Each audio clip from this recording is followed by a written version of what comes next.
become a wanderer.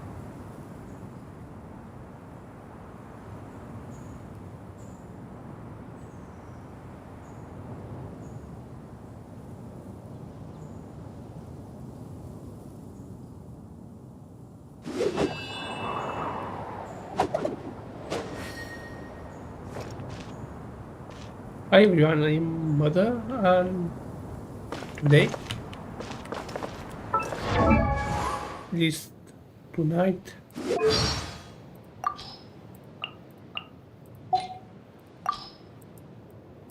I like frank people, because we can freely speak our minds to one another. There is no need to hide anything that you wish to say. I hear the voices of all things in nature, and that includes yours. Don't worry.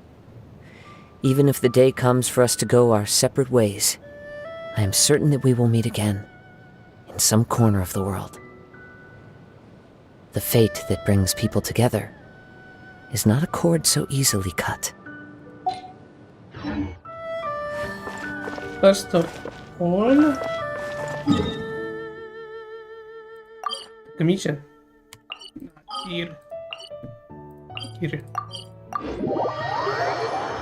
It's been out for a while.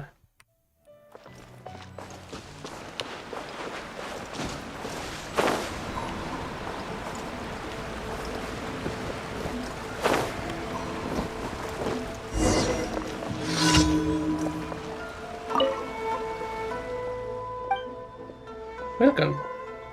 Get ready to chat.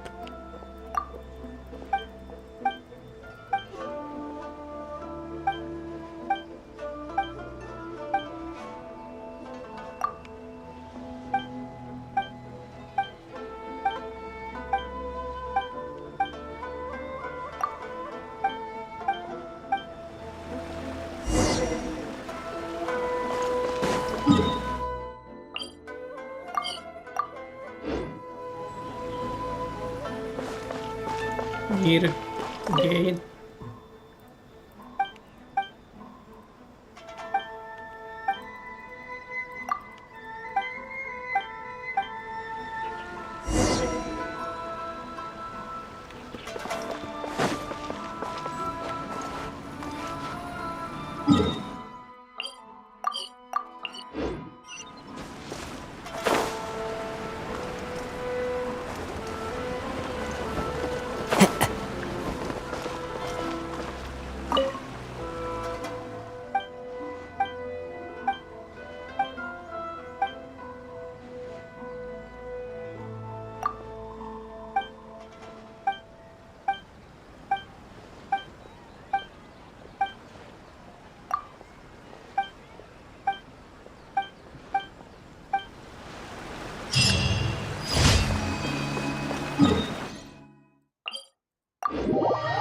Easy.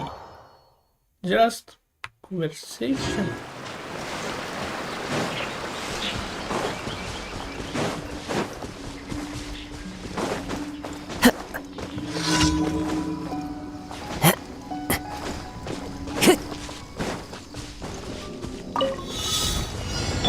Hey! Trust and revamp! Our bond is strong! The wind knows me.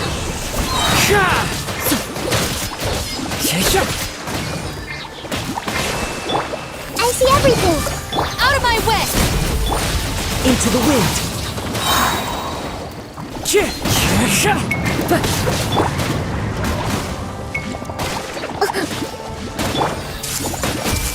Get with me! The wind knows me. Fallen leaves, adorn my night! Hey! Who is?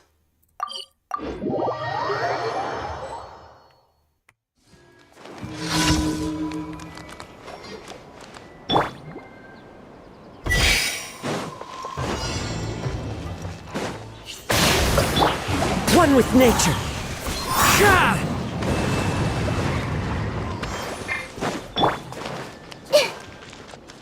I see everything!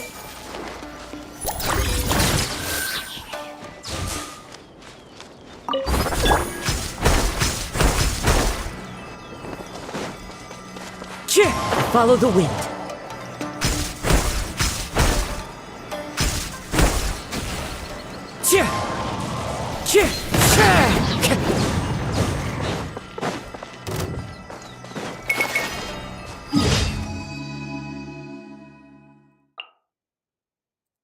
Really, there.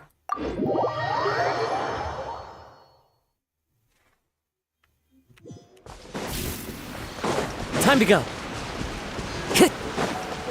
Oh no. Time to go.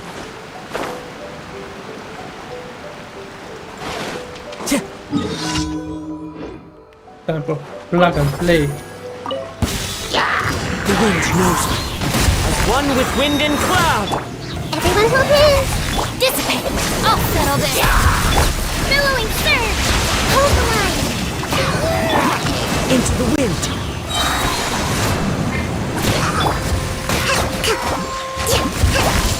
Grow, grow, grow!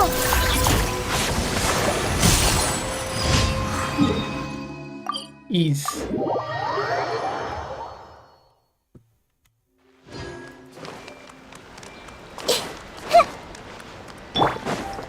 Ad Astra. Thank you for Day by day. Ad Astra.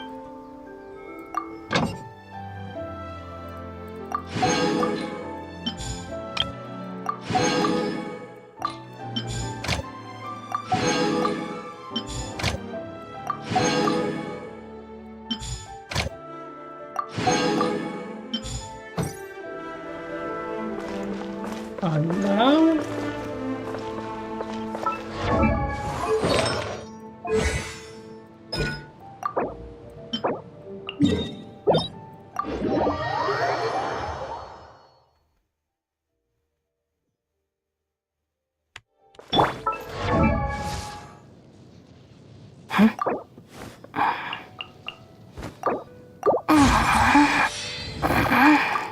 Oh, cookie.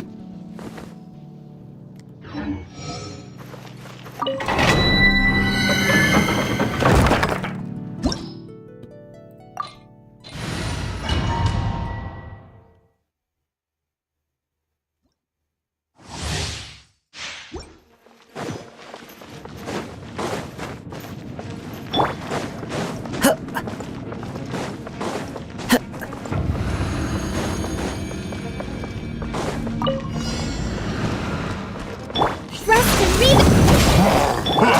One with nature. Committed to memory. Carry my knowledge. Clouds high. The birds come. Lightning, terrify. Grow, grow, grow. Stand with me. Hold the line. So soon. Into the wind. Can't run from death.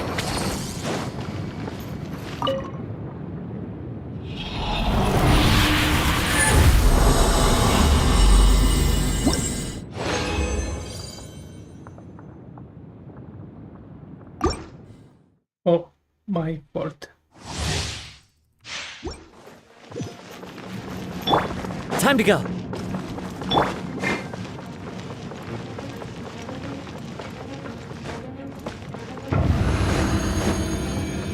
Allow me. Take. The wind knows me. Fallen leaves adorn my... Out of my way.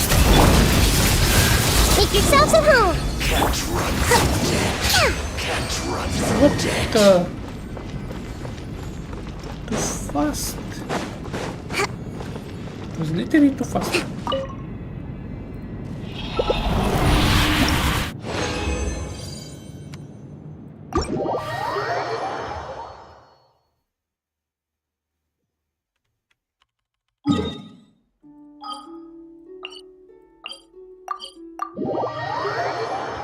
Literally too fast.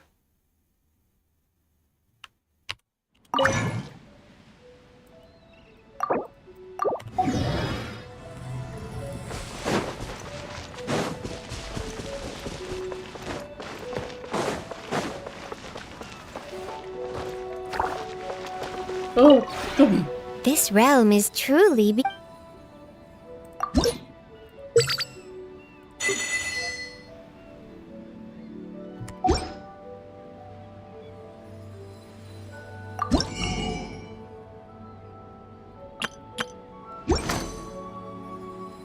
If you ever have any questions about the realm within, you may ask me.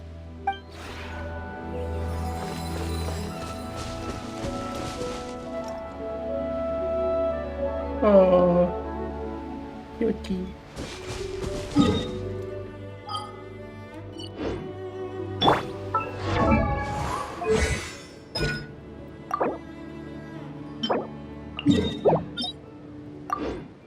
So easy.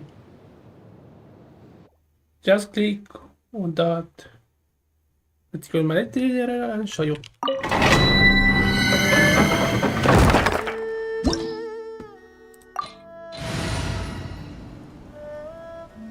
Rumors. Pain. Let's see if someone have cafe in their profile. Grind and artifacts. Oh, wondering.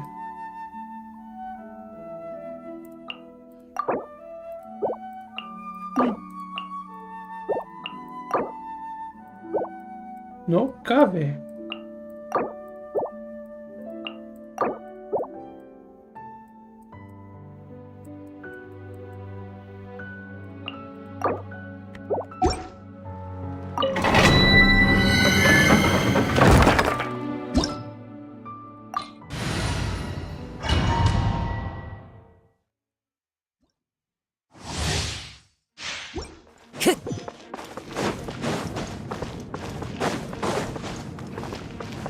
Time to go.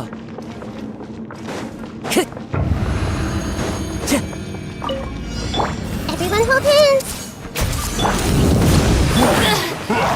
Our bond is strong! One with nature. The Temple of Wisdom! Covenant of the Deep! Can't run from death. What Kokomi doing?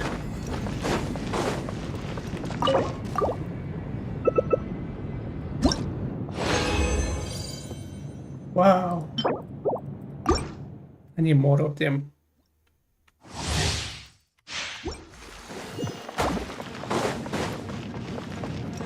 Let's move out.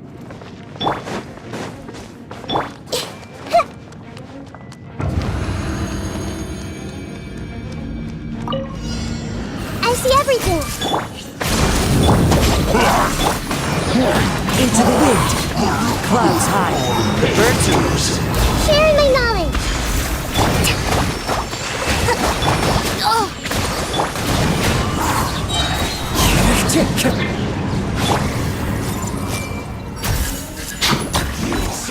Can't run from over death. here. Hold the line. Stand with me. Committed to memory.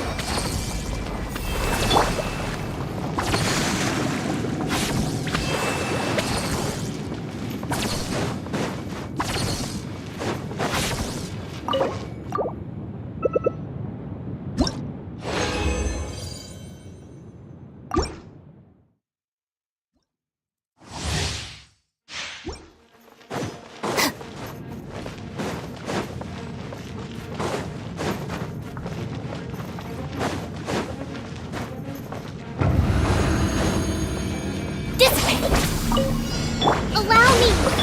Hey! The wind knows me. As one with wind and cloud. I'll settle this! Everyone hold hands! The Temple of Wisdom! Can't run from death. Can't run from death.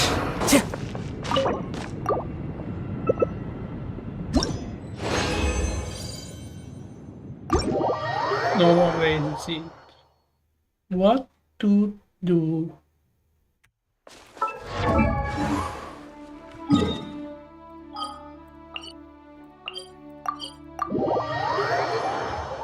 I know. Leveling.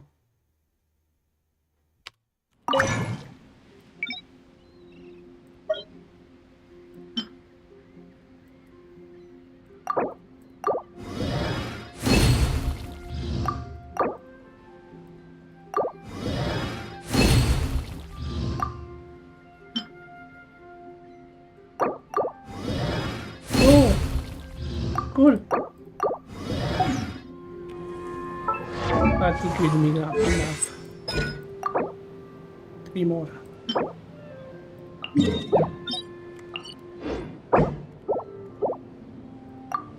Oh.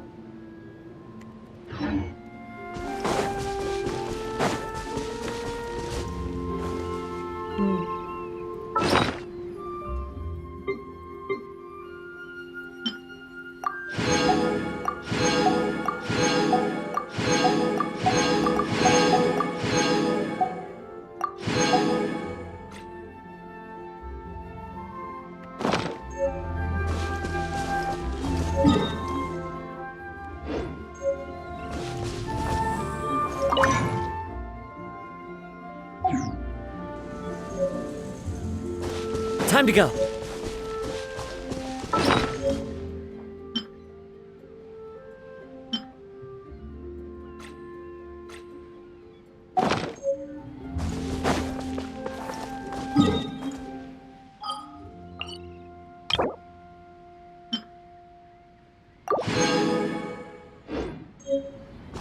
Let's see.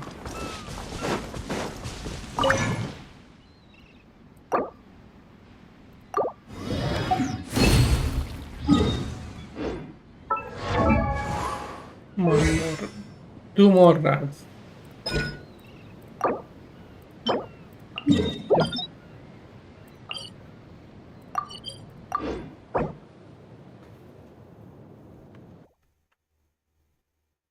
Anyway, get that back. Vamos.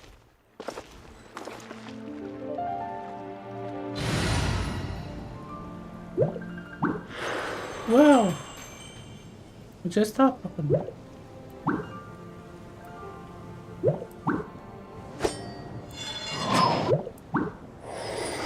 Cute.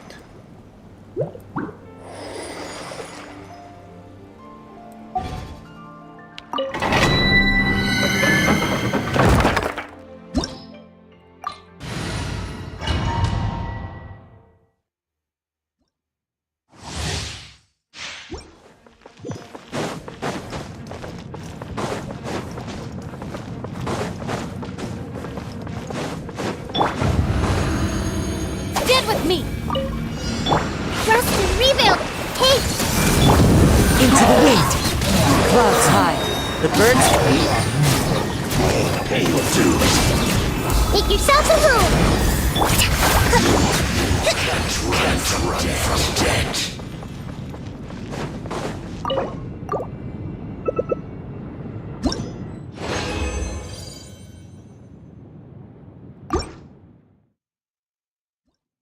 Easy.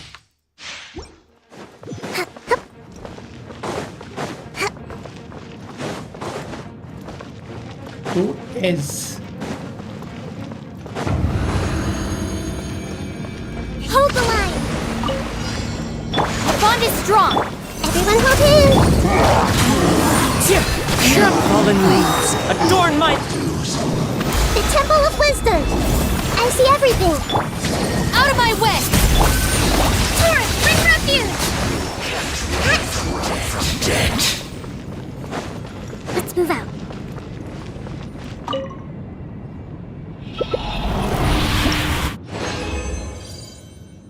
What?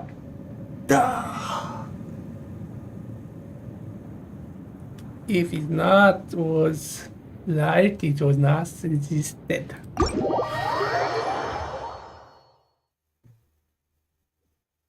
This one.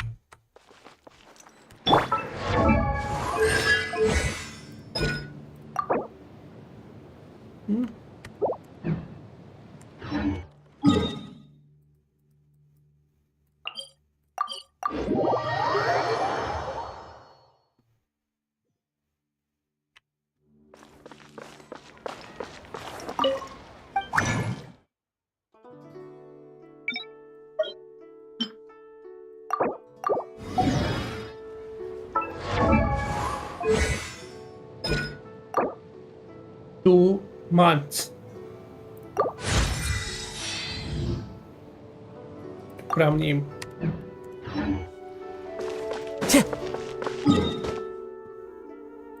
And now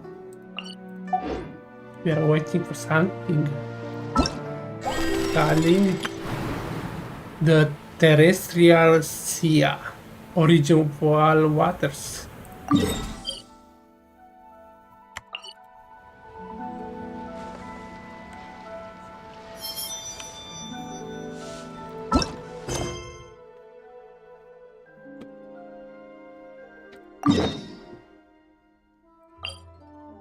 Nah.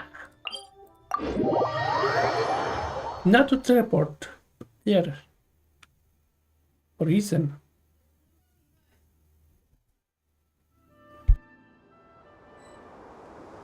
Time to go.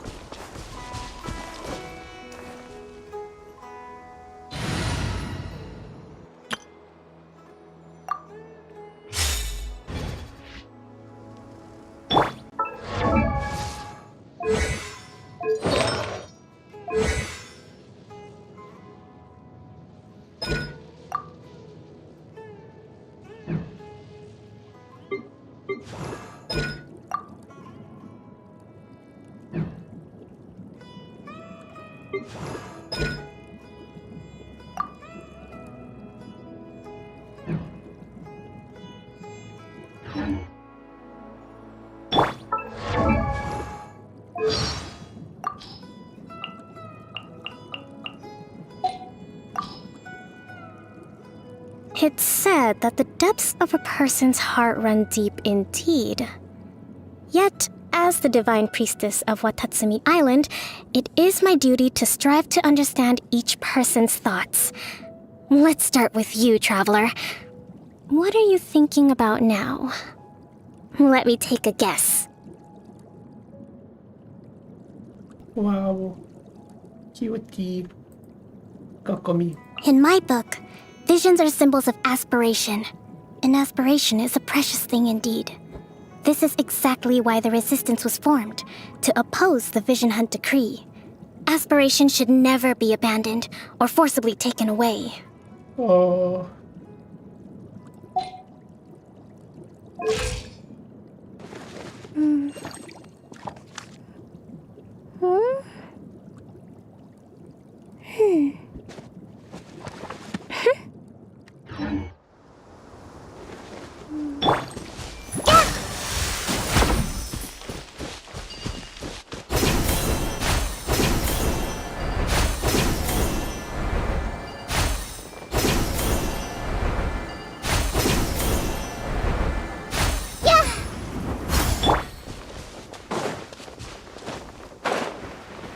Oh, Kokomi.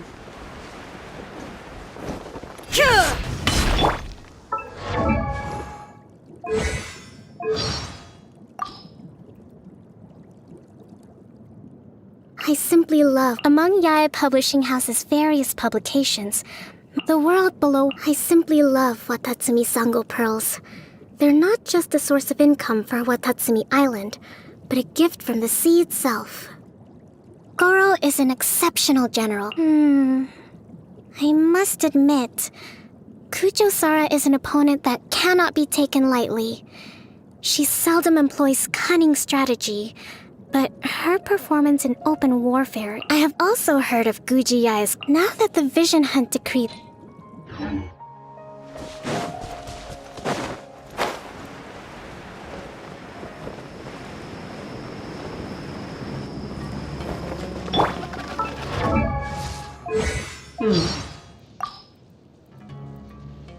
Nothing new.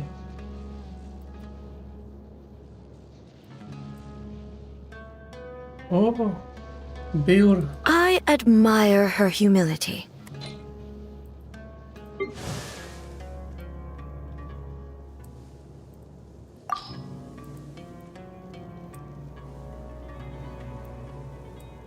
When he finally achieved the ambition he thought he'd been pursuing all along, was he content at last? Or...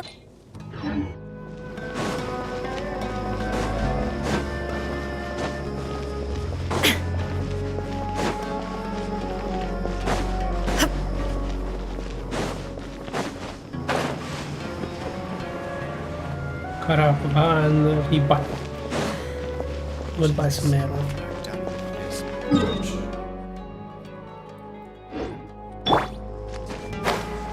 It's really beautiful.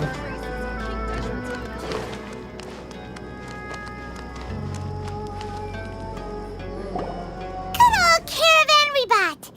Now let Paimon think. What were we up to the first time we came here? Oh, Paimon remembers. Nahita's consciousness had been trapped by the doctor, but we followed the clues she left behind to help her. So much time has already passed since then, and it seems Sumeru's changing for the better now that Nahita's in charge, right? Paimon just hopes this peace will last a long time, and then Nahita won't have any more new problems to deal with.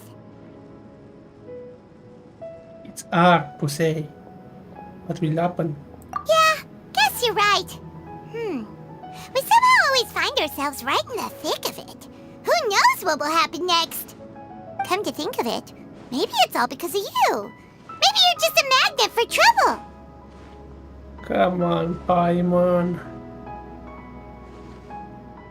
I was thinking that you may be the problem, Paimon. Huh? Me?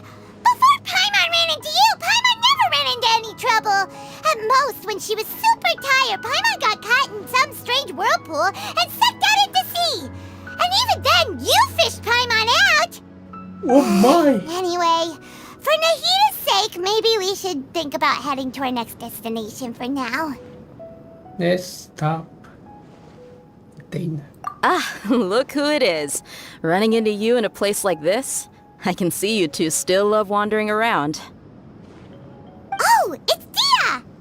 I forget Since about when are we Dea. just Yes. wandering around? We're usually taking care of some serious business, even though it may have nothing to do with our journey. But never mind that. What brings you here? I just finished a commission in the desert for a usual client of mine. Nothing too interesting. Just escorting a shipment of goods. I'm on my way to report back. That's when I saw you two all the way over there, chatting away. What were you two talking about anyway? You are preparing to leave Sumeru. To Fontaine. Huh?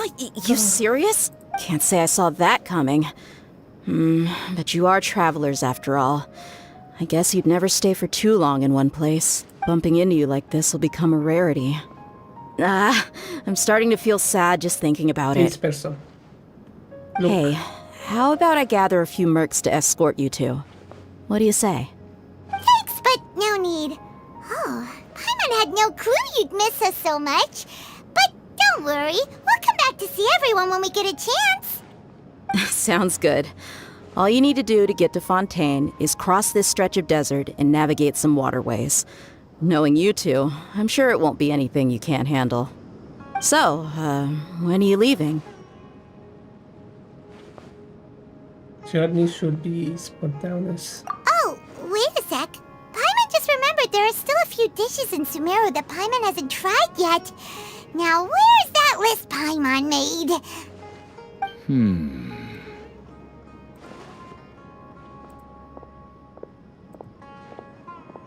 I see.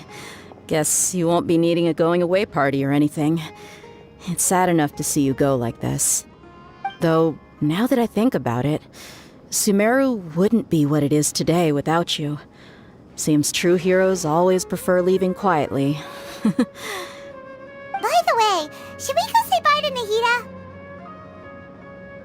Oh, good point. Then there's no need to bother her in the real world. Then, I guess this is goodbye for now, Traveler in Paimon. Whether as a client or a friend, you're always welcome to come find me. Not by there. Take care there. Goodbye, Dia. Bye-bye, Sumeru. Wow. Beautiful. All the quests. All the stories. What the?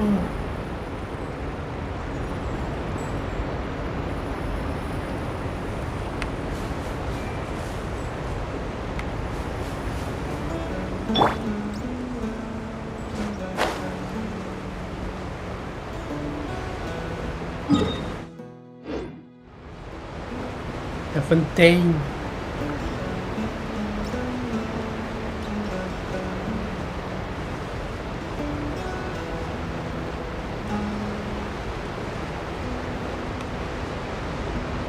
Oh, my fault.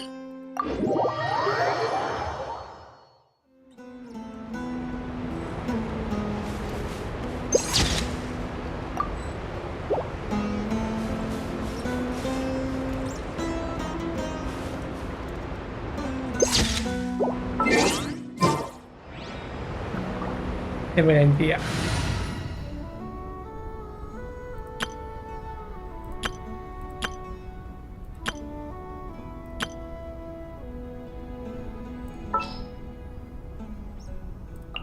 You Want me to come along?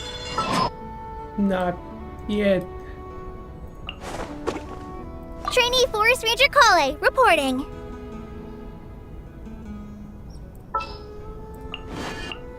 Take heart. Vic.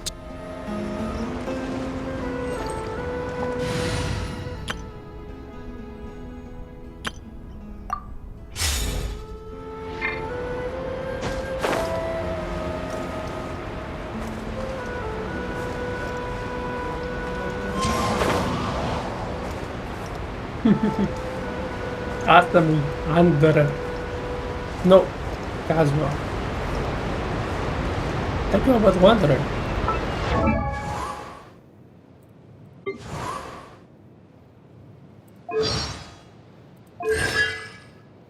Cool.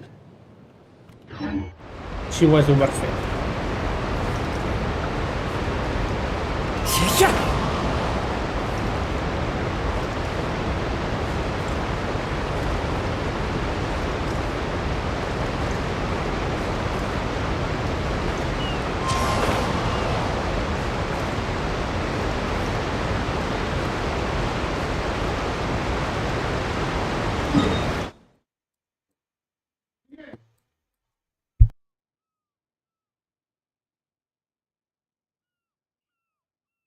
Ready explore.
Contain.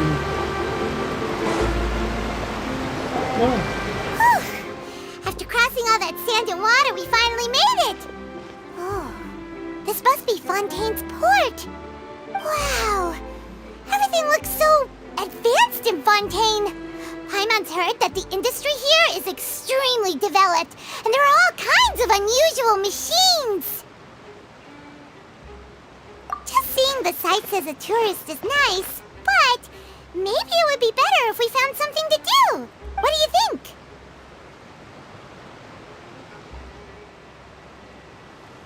Let's start meeting the Hydra. Good idea! Nahida gave us loads of useful information. Seeking out the Seven is probably still our best source for information at this point. Our journey. Find sibling. Yeah! The more we can learn, the better. So, what do you think the Hydro Archon's like? Will we get along? Nahida said that she has a very unique personality, whatever that means. To learn about a nation's god start with the nation's people. There seems to be some locals talking over there. Let's go see if we can join the party. Is the traveler? If you ask me, it's a tragedy how things ended for him. Clearly, he was a pretty decent person. Yeah, I didn't expect that kind of ending for him. I thought he would at least fight on a little longer for his family. I was expecting a sudden plot twist, but it's a pity that it never happened. Still, his story is quite the tearjerker.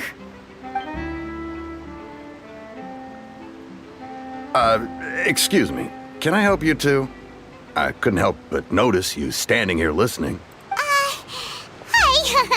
We're travelers new to Fontaine, and we had something we wanted to ask, but you seem to be really busy talking about some kind of play, so we didn't want to interrupt.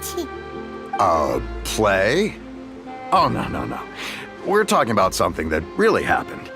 In fact, it's a case that was just heard a few days ago. Really? Like, a real trial? But the way you were talking about it and the words you used just now made it sound like some kind of story. Well, good tales are often based on true stories, aren't they? And what you see in reality may also be someone deliberately putting on an act while harboring ulterior motives. Whether something is true or not simply isn't that important. The main thing is whether the story being acted out on the stage is splendid enough. Oh, but it looks like you're not from around here.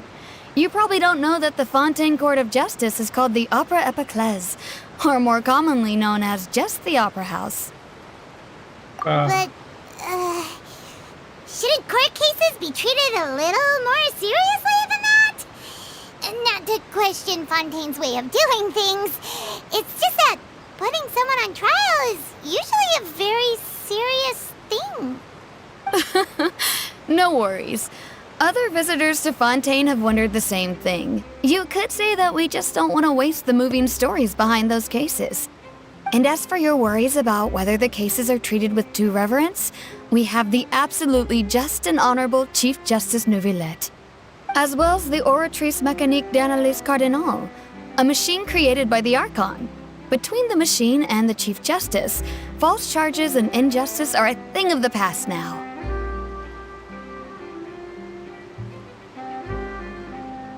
Terretrice? Is it some kind of machine too? Oh, Paimon's curious.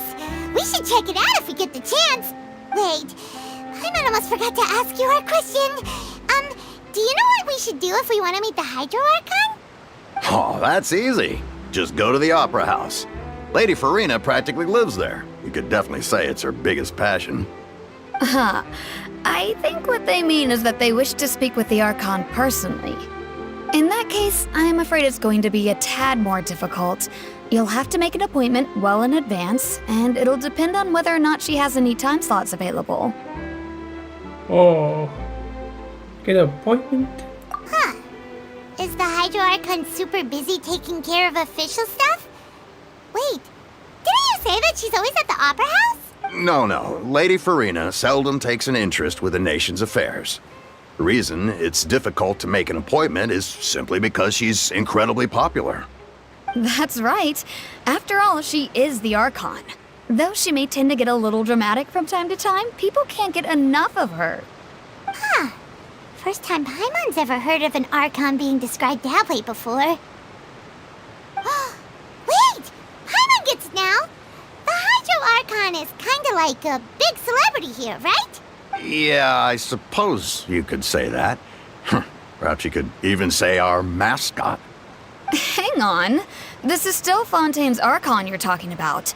You should show some more respect. Yes, you're right. I guess I should at least try to be a little more respectful in front of visitors. Otherwise, I might get arrested and find myself face to face with Monsieur Neuvillette. Come on. Sure, there's a lot of laws here, but nobody's going to be arrested for saying something disrespectful about the Hydro Archon. All right, I think we get it. Thank you! At least we now know that we can find the Hydro Archon at the Opera House.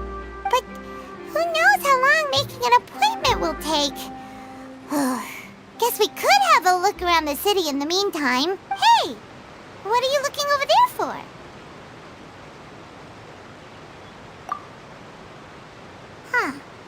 Maybe something's the matter.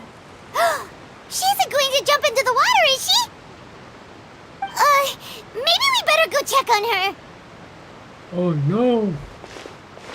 Init.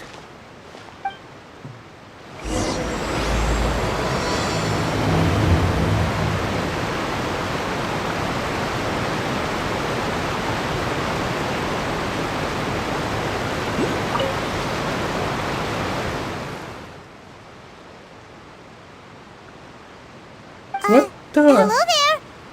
Excuse me. Are you alright? Huh? I'm fine.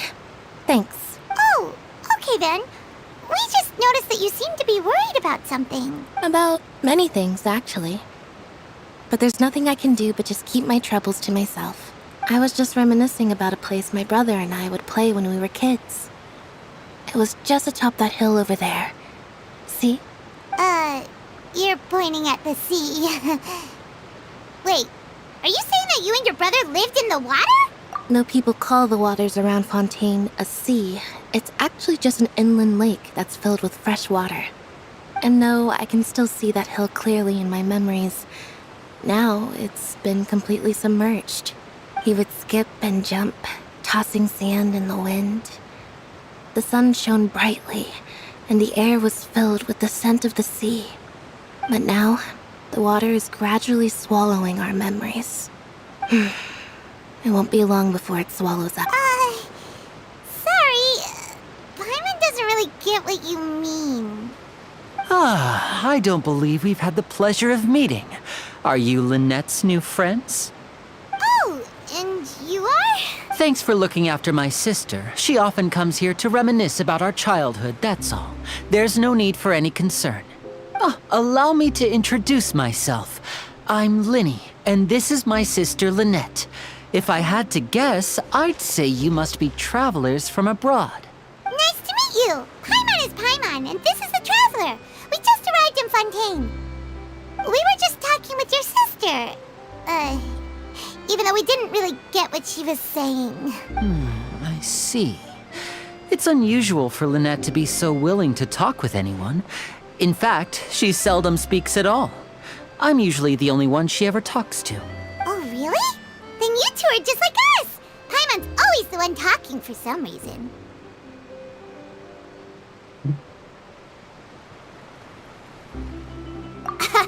So that's how you think it is? I also think my brother can be too talkative at times. Seems you were right, Paimon. We are quite similar. So, what did Lynette mean just now when she said that the water is engulfing your memories, and that it won't be long before it engulfs you too? Oh, that. It's from a prophecy that's been circulating in Fontaine for some time now. Well, I suppose prophecy isn't exactly the right word, because that implies a certain amount of uncertainty. There's no doubt about what's happening in Fontaine now. Where to begin?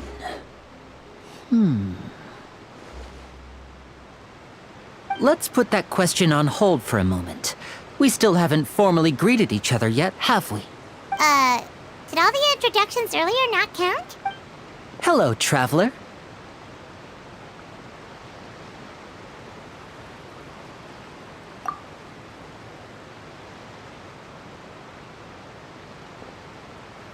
And hello, Paimon.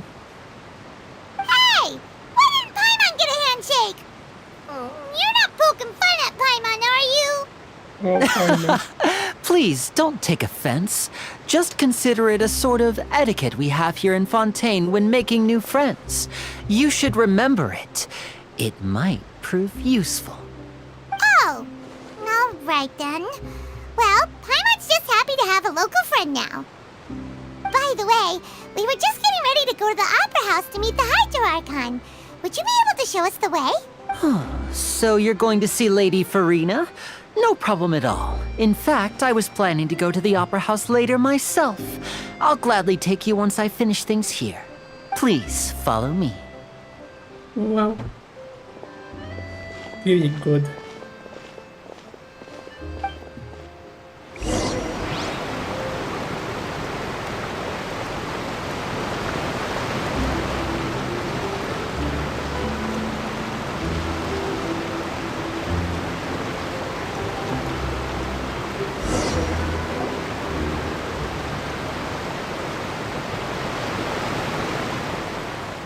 You said you were going to see Lady Farina? Well, it seems Lady Farina has come to see you.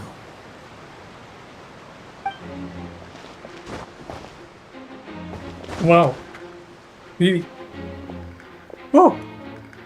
Cutie. Electro.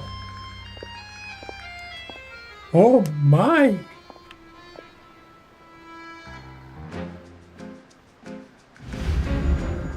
Oh! There she is. So, she's the Hydro Archon? But how did she know we were looking for her? My dear people, rich and poor, those with cup in hand and those with nothing at all, raise your glasses in celebration! If you don't have one, then just raise your hand in lieu. What? God. The design. As you can all see, two unfamiliar travelers have arrived in our nation. Come, let us make a toast in honor of this traveler and his companion who have journeyed here from distant lands.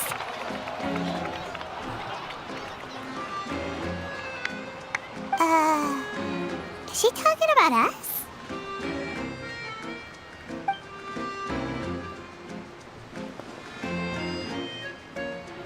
I've long heard of the turmoil and chaos you've left in your wake as you visited other nations. But I welcome you nevertheless. No, I have come to receive you personally. Fear is for insignificant cowards.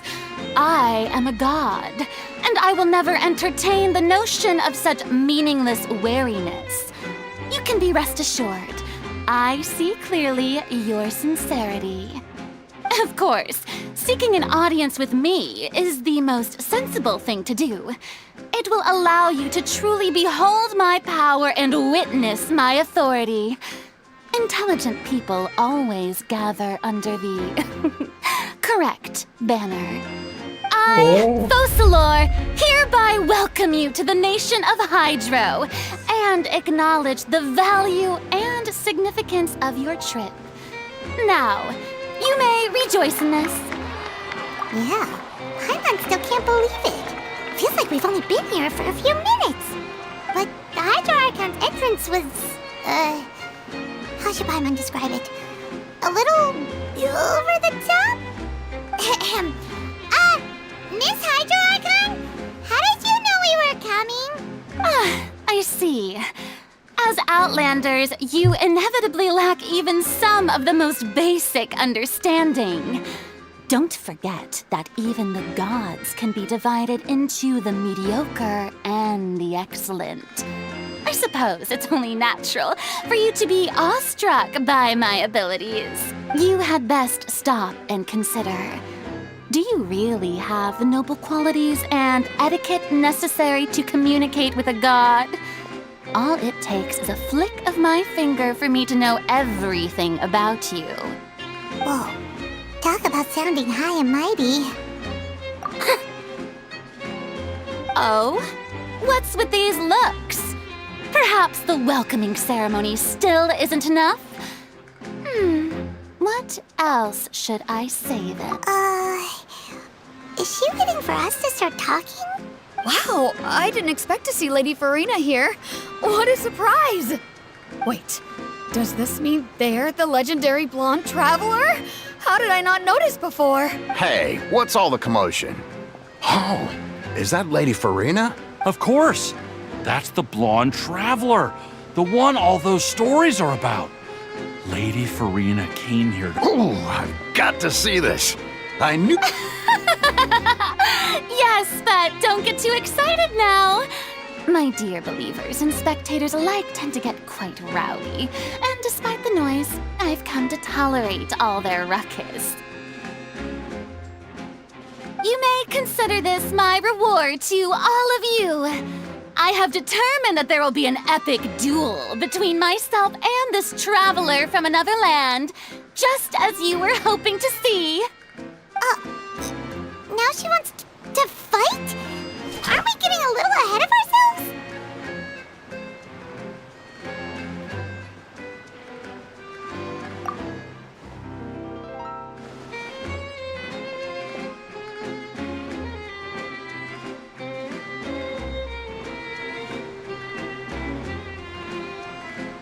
Are you not afraid? Might I remind you that this is a duel against the divine? What are you trying to do, Traveler? Provoking a god in front of her people? Stand down, Clorend. I admire his bravery. Few have the courage to draw their sword against a god. He is obviously a true warrior. Unfortunately, people nowadays only crave to be thrilled, and a mere duel will not slake their thirst for excitement. Huh. Yeah, she's right. Just a duel wouldn't be all that interesting. On Araneus, criminals are always requesting duels to defend their honor. They're getting a bit old, to tell the truth. You see. Then, as the god of justice, I shall face this traveler in another kind of duel. A duel in court! Whoa, all right! Now that'll be worth seeing! Right. This is Fontaine, no. after all. Such a grand opera house, it would be a pity not to use it. Why do you care so much about the crowd's reactions? Seems you've spent a little too much time in the opera house. Besides, how exactly do you plan to have a duel in court? You mean you're going to put us on trial?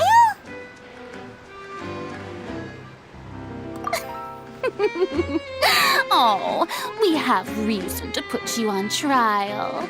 It's obvious, isn't it? According to Fontaine law, no one is permitted to release any flying objects within Fontaine city limits during the first 3 days of each month. You are clearly guilty of violating this law, no? Oh, so that's what they've done wrong. That's our Lady Farina. No one knows the laws of Fontaine like she does. You call that obvious? What kind of law is that? Wait, flying object? You mean Paimon? Precisely! Now, if you two have no objections, then in the name of the Hydro Archon, I order your arrest. My apologies, Lady Farina. I don't mean to spoil the fun. But if you would allow me to interject, I don't think that Paimon here meets the definition of a flying object. You tell her, Linny! Finally someone who's not crazy. How could anyone call Paimon a flying object? Ah, great magician Linny, my beloved citizen. I'll permit you to object. But how exactly do you plan to prove your claim?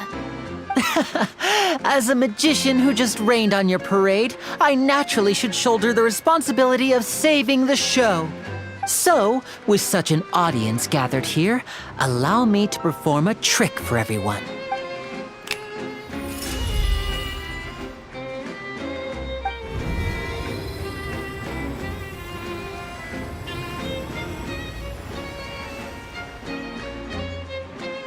Ta-da! What's that on Paimon's back? Hey, when did you do that?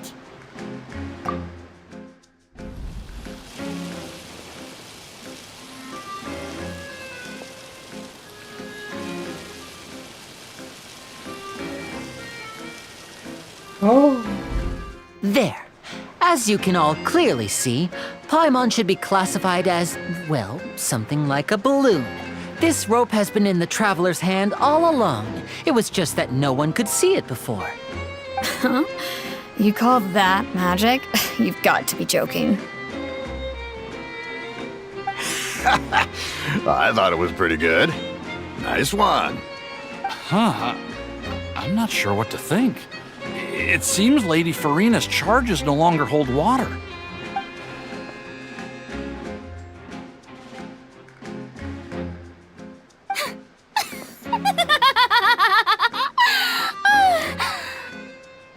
Amusing.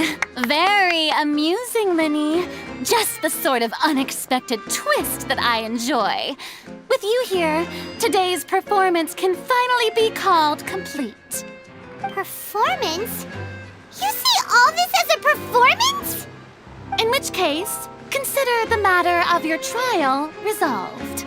The god of justice will not bring charges against an innocent person. But when there are valid grounds, I will not only judge travelers from abroad, but even the gods of other lands. What the? I look forward to Awesome. seeing your upcoming performance at the Opera House, Mr. Linny and Miss Lynette. That's enough for now. Toodaloo! What the? Toodaloo?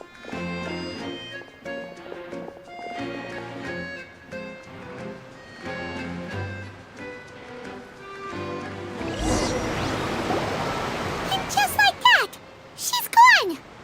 Well, that's the most unpredictable Archon Paimon's ever seen. He never even had a chance to ask her anything. But that's a problem for future Paimon. That whole scene just now was really... Don't mention it. I just happened to remember that there was such a law, so I did a little preparation, just in case. I didn't think it would actually come in handy. So, now do you see what kind of god Lady Farina is? She can be a bit confusing at times, but she is still amenable to reason. Anyway, Paimon had no idea you were a magician, Linny. It sounded like you'll be performing at the Opera House, right? I just know a few simple tricks I use to make a living. Lynette is my assistant. It will actually be my first time performing on the most prestigious stage in Fontaine, the Opera House. But isn't the Opera House where criminal trials are held in Fontaine? When there are no public trials being held, the Opera House hosts a variety of other performances. To the people of Fontaine, the line between a trial and a performance can be a little blurred. And speaking of performances, I would be remiss to forego this opportunity gifted by fate. Might I invite the two of you to see my performance? My brother's always excited to make new friends. Oh, sure. We don't really have anything to do now, and we wanted to go to the Opera House anyway. Splendid. In that case, why don't we go together? I'll show you the way. You really mean it? Then I'll take you up on your offer. This is a magical item known as a magic pocket. Perhaps you can help me distribute them to the people here. Huh? What are they going to use it for? About that... You asked me before about the prophecy, right? Let me start by telling you a little more about what it entails. I'm not sure exactly when it began, but a prophecy has been circulating around Fontaine. It says that every person in Fontaine is born with sin. No matter how the nation of justice holds trial after trial, this sin cannot be absolved. Until one day, the water levels in Fontaine will rise, and the sinful people will slowly be drowned. In the end, the people will all be dissolved into the waters, and only the Hydro Archon will remain, weeping on her throne. Only then will the sins of the people of Fontaine be washed away. That sounds pretty gloomy. Why are people in Fontaine born with sin? What is that supposed to mean? There are lots of guesses. Some say that the ancestors of Fontaine stole the power of the seas and stirred its wrath. Others say that the people of Fontaine never heeded the first Hydro Archon's warnings and offended Celestia. But here in Fontaine, evidence is what matters. There hasn't been concrete evidence for any of these claims, so they can only be regarded as conjecture. If even the people in Fontaine don't know what sin they committed, wouldn't it be better just to ignore the prophecy completely? Why bother feeling guilty all the time? That's exactly what the people did at first. But in the last few years, the water levels in Fontaine have actually started rising. Many places have already been completely submerged, and now lie beneath the sea. Many people carry on with their lives as before and shrug it off as a natural phenomenon. But my family and I think that the people of Fontaine shouldn't ignore the possibility, which would end up sentencing them to death. We hope that at least the people who reside near the waterfront can move away before it's too late. So, we've started distributing magic pockets to them. As a magical item, these magic pockets have astonishing capacity. I'm sure they will come in handy when people are moving their belongings. Oh, Paimon gets it! It's like preparing for a rainy day! But... Perhaps only absolute power could ever contend with such a catastrophe. But who knows? We're just tiny specks in the grand scheme of things. Now, if you'd like to help, then please give these magic pockets to anyone.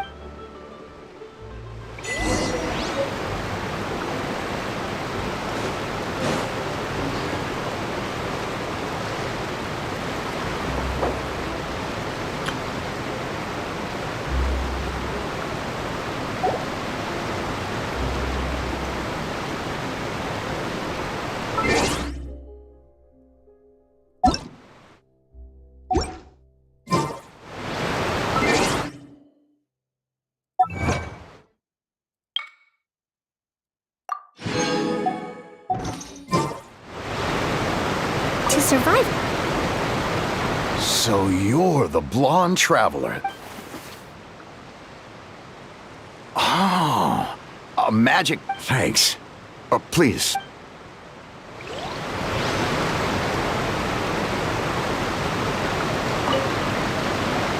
What's this? what? You mean you don't believe in the prophecy? No, I believe in the prophecy. But I also believe the story says that it's time. So, Oh, we hadn't heard that one before. all right.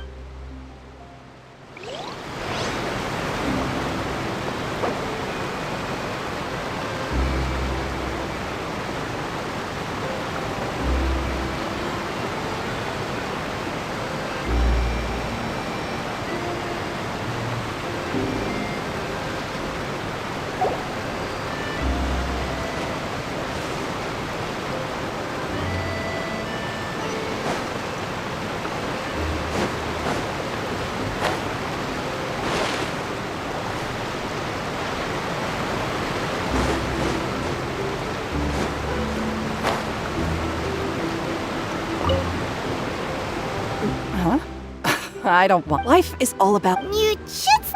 Oh, all right, fine. Thanks. It's just that.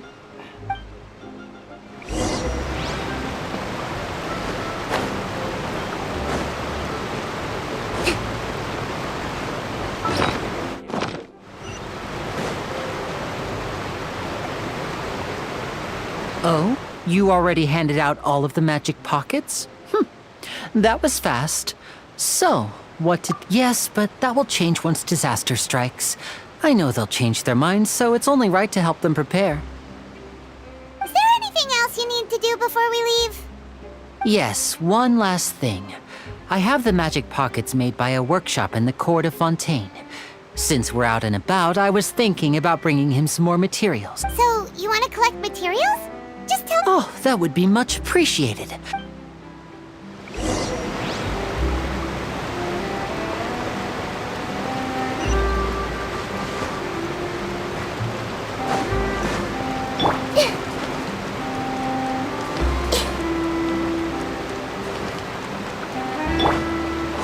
Let's move out. It seems we have to use Hydro to collect for maritime flowers.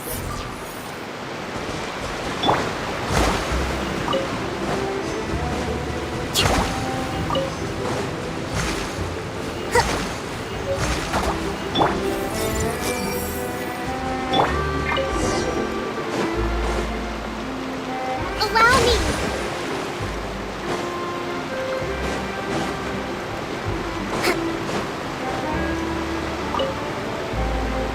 You made quick work of that. I can tell you're an experienced traveler. Maybe next time you'll feel like helping too, Lynette. No way. I'm in power-saving mode today. Otherwise, I fear I may not have any energy left for the performance at the Opera House. Fine. Though... So, we're going to the court of Fontaine before we head to the Opera House? Good. Paimon wants a tour of Fontaine's largest city and try...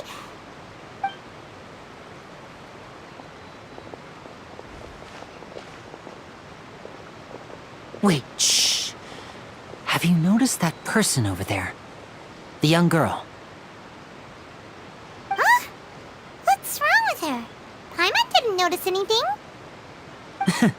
She's obviously a thief. Magicians and thieves practice similar methods. We divert attention, and a distracted audience is one that won't discover what you're really doing. Watch her movements carefully.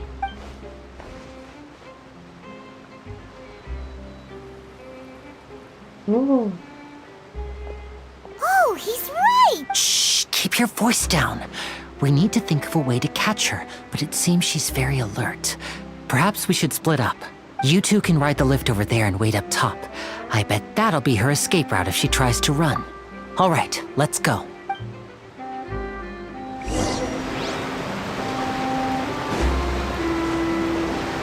Let's move out.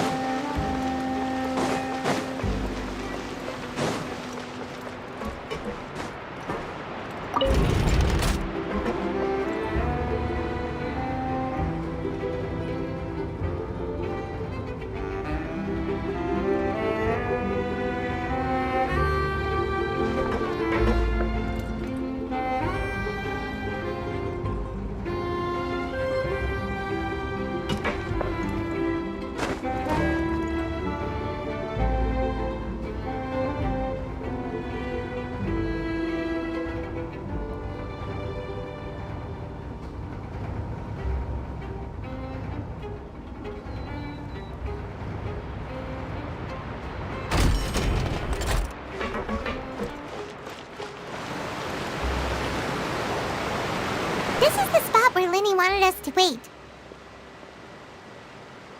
Oh, look! Isn't that her?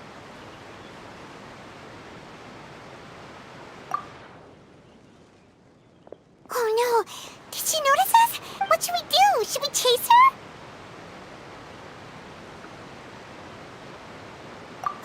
You're right. She might also be... Nothing's happened for a while now. Paimon wonders if Linny caught the thief. Yeah, what?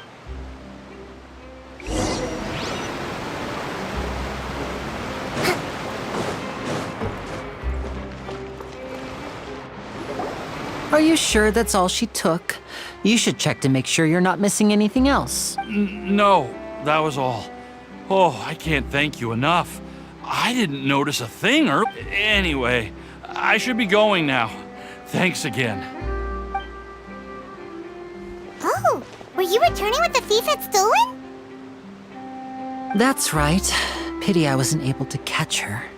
She distracted me by dropping the thing she stole on the ground. By the time I looked back, she was already gone. I saw the general direction she went, but Linny twisted his ankle, and I needed to make sure he was okay. Oh, did you get hurt, Linny? I'll be all right. It's just a twisted ankle, that's all. In fact, it's feeling better already.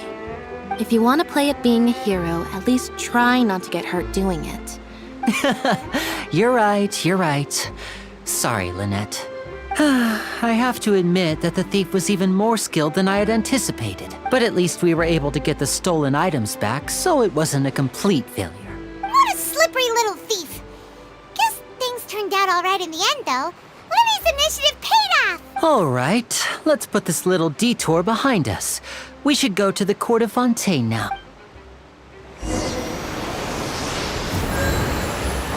Let's move out.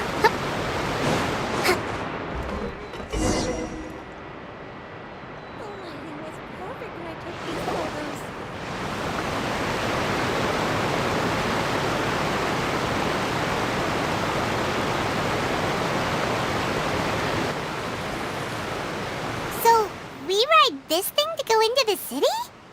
What an ingenious way to get around! People in Fontaine really know how to use water! This is an aqua bus. It allows people to travel between several key locations around Fontaine. It's pretty convenient, but the ride can become a little dull after a while. The scenery is always the same. That's why it's better to travel with friends. So you mean it's still boring even when I'm riding with you? No, that's not what I meant. It's just that, well, you don't really talk that much. Besides, it doesn't really feel like a real trip when it's just the two of us. It's the same as being at home. Whatever. Guess that's what it's like to be an older brother. It's about time for us to leave. Let's get on board.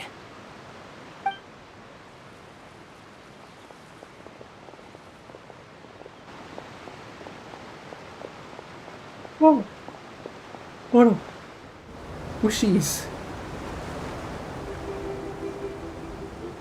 I got a full order. Huh? What? Traveler! Paimon! Charlotte! Oh, I'd never guessed I'd bump into you all riding the Aquabus. In the story of my life, this is big news. What are you doing in Fontaine? I didn't hear anything about you paying us a visit. Yeah, it's quite the coincidence, but as travelers, we're always on the move. It's not surprising that nobody knew we were coming. Though we still have no idea how the Hydro Archon knew about us. Oh, let Paimon introduce you to our new friends! Oh, no need for introductions, Paimon. I would recognize the great magician Linny and his assistant Lynette anywhere. I wouldn't be much of a reporter if I didn't know who they were. It's a pleasure to meet you. I'm Charlotte, a reporter for the Steambird. Nice to meet you. From the Steambird, huh? We've often relied on your paper to promote our performances. It's an honor to meet you. Now that everyone knows each other, Fontaine suddenly doesn't feel like such an unfamiliar place. So, what have you been up to lately, Charlotte? Any big news? Not too much. When there isn't any breaking news, I mainly cover the trials at the Opera House. You can still manage to keep readers' attention as long as you tell things from a clever enough angle, even if it's the same old topics. For example, reporting on how a scammer once deceived vulnerable girls into relationships, or how a financial criminal was once so poor that they ate a single piece of bread for 5 days. Ah, you're right. Seems you know me pretty well. What I'm really after is exclusive, sensational news pieces that could shake the country. These smaller stories are a waste of my talents. Oh, I just remembered. I've been following a case lately. Well, a series of cases, actually. You mean the serial disappearances of young women case? That's right! These stories are the talk of the town right now, and it's probably the most mysterious case we've ever seen. If I'm the first with the draft ready to publish when the case is finally cracked, and it's the headline story in the Steambird, oh, when that happens, I bet all the other reporters will shed tears of envy. I've already gathered all kinds of materials. I just can't wait for the truth to be revealed. So, what is the serial disappearances of young women case? You mean the culprit hasn't been found? That's right. The first missing girl case happened almost 20 years ago.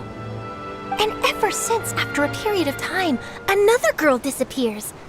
What the cases have in common is that the girls are all of a similar age, and that they've all vanished without a trace. But the scariest part is that to this day, none of the girls have ever been found. Many suspects have been arrested over the years in connection with this case, but shortly after each arrest, another disappearance would always happen. Yes, it's possible. But either way, I believe that every case has some precise truth behind it, waiting to be exposed. Yes, I agree. And at the very least, the family of those missing girls deserves some sort of explanation. I just imagined for a second what I would do if Lynette were to suddenly disappear. I'd pay any price to get her back, and then find a way to track down the culprit. Please don't imagine that, Linny. Oh no. Bad. Very bad things.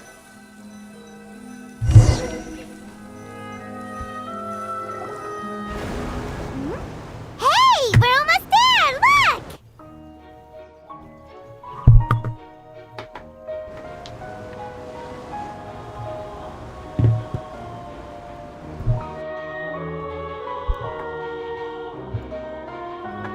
Oh.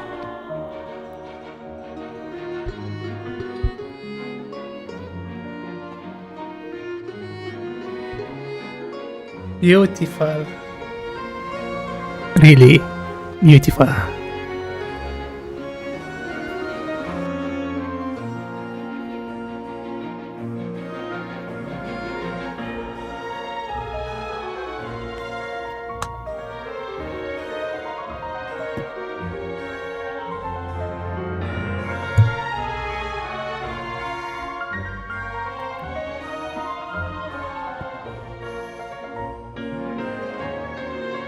Well, I really enjoyed chatting with you. Life should be full of pleasant little surprises like this. Yeah, us as well. The ride went by too quickly. I have an interview to get to. I should get going before I'm late. Okay, Paimon hopes we can chat again soon, Charlotte. Bye now. Oh, be sure to stop by and see me at the Steambird when you have time. What a tough job. Always running around and interviewing everyone. Well, where should we go now? If you don't mind, how about we stop by my home first? Besides, I still have all the materials we collected. Sure, we wouldn't mind at all. This city is so huge.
This is our current abode.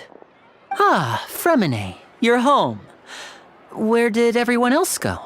I have some new friends that I would like to introduce. Oh, they all just went out a moment ago. I see. Everyone is getting busier now that Father will be returning soon. I suppose that can't be helped. Allow me to introduce you to my little brother, Fremine. He is a phenomenal diver. Hello. Nice to meet you. Paimon is Paimon, and this is the Traveler. Oh. Linny, could you come here for a moment? What is it, Fremine? Do you have something to tell me?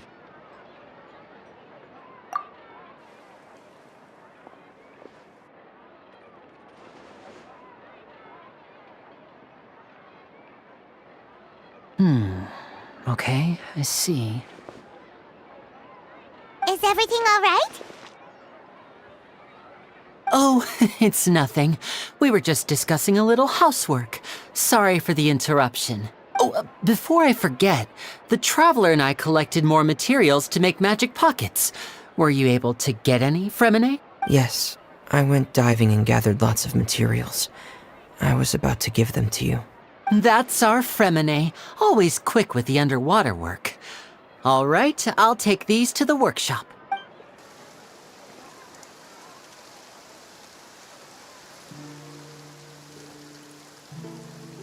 Oh, training.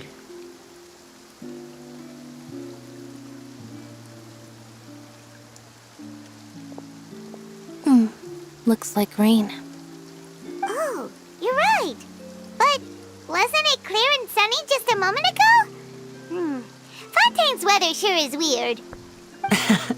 I'm afraid that's just how it is here.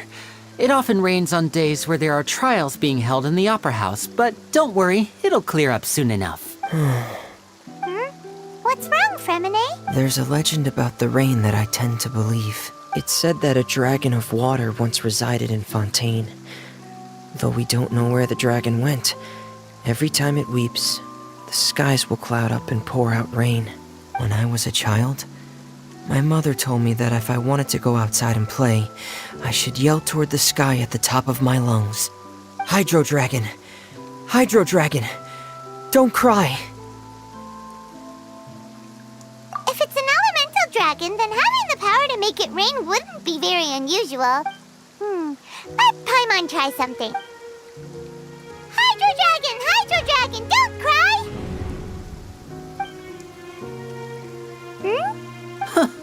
Doesn't seem to be of any use. It is just a legend after all. You know, you might be a more popular magician if you understood the concept of romanticism. Or could at least play along. Sorry, it might be because we've never met the Hydro Dragon. Perhaps it can't be comforted by the words of strangers. Oh. It rained for longer than I suspected. Oh, it's already getting late. Was there something you needed to do, Linny? Yeah, some preparations for the show at the Opera House. On the day of the performance, just ride the aquabus to the island of Araneus. I'll have Lynette meet you at the fountain in... Are you leaving now? What is it, Fremine? I'm in a hurry. Oh, I get it. You feel nervous delivering the materials for the magic pockets, is that it? Perhaps we could trouble the Traveler to help us take these materials to the Beaumont workshop and deliver them to the owner there? I'm afraid that Fremine can be quite introverted, and the boss there tends to be pretty talkative. Fremine has always been a little afraid of her. No trouble at all! Don't worry, we're on... Sorry for the inconvenience. I'm quite useless when it comes to such tasks. I'll think of a way to make it up to you. Oh, no need. This will be a walk in the park for us.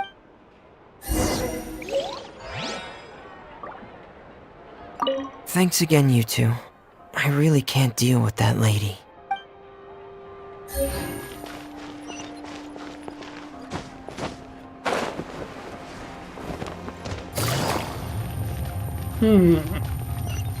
What lady?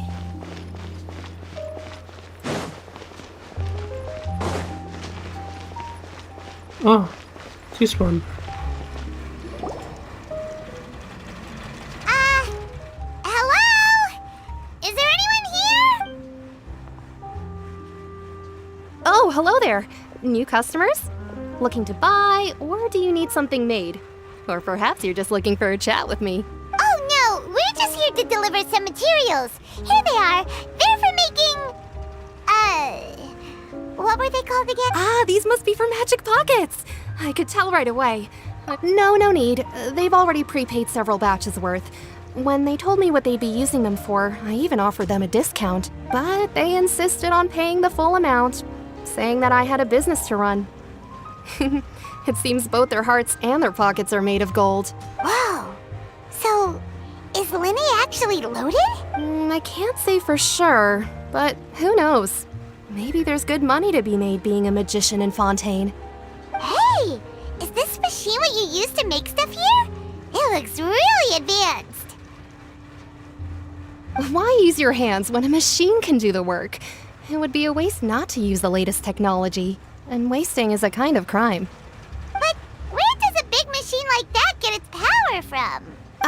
Well, it's a little complicated. I'm not sure I can put it in layman's terms for you, but basically, everything we usually use here in the city is powered by indemnitium. It's a type of energy that's produced from trials. Huh? How can trials produce energy? Well, I'm not completely sure of all the details myself, but basically, when a trial is in session, the Oratrice Mécanique d'Analyse Cardinale harvests people's belief in justice and converts it into energy to be used all around Fontaine. So that's what its other function is? Paimon heard that the Oratrice was created by the Archon to make judgments. But Paimon still doesn't get it. How could something unreliable like people's beliefs be turned into a stable power source for these machines? Oh, yeah!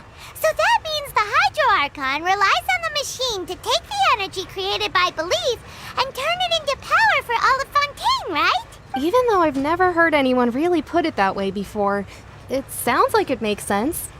Besides indemnitium, we have another type of energy called mumusia. It isn't produced by the power of the Archon, but it is unstable by nature. Even now, it still cannot be widely used by civilians. I thought I'd find you hard at work, but here you are chatting the day away.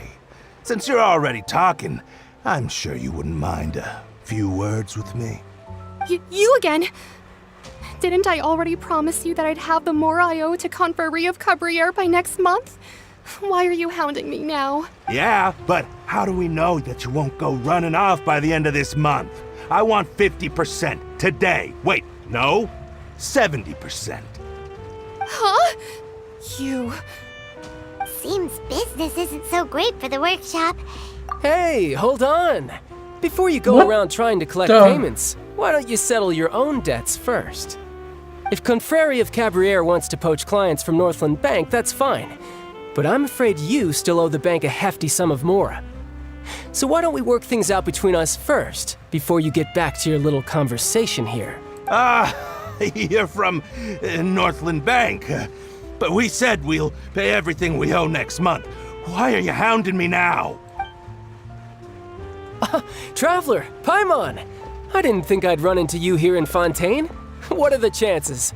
We're surprised to see you too. What are you doing here in Fontaine? You didn't want to stay in Snezhnaya? Long story short, I've already been in Fontaine for some time now, and honestly, things have been pretty boring. But it seems that fate brought our paths together today. Not only will I have some good friends here now, but ones who always seem to find trouble. Either way you look at it, it seems things are going to get a lot more interesting now. Pretty sure we'd want to avoid anything that you'd find interesting. Besides, our trip here has gone pretty well so far. Right, Traveler? Hey, you, Northland Bank boy. Aren't you forgetting something? Don't interrupt. It's not often I run into the Traveler like this. Why don't you wait for me over there for a while? You kidding? Aren't you the one looking for us? You really expect us to sit and twiddle our thumbs while you catch up with your friends? Listen to me, boy. If you want your mora, fine. Why don't you come and take it? Hey, I just said not to interrupt. Oh, by the way, Traveler, the last time I took Tonya and Tusser ice fishing, Tusser said... Hey! That's way over the line! All right, boys! Let's see who has to pay up now! Can you at least let me finish one sentence? Fine. Though the bank told me not to get rough with our clients, you're the ones who started it. This is an act of self-defense. You two will have to be my witnesses, okay? I'm sure this won't take long.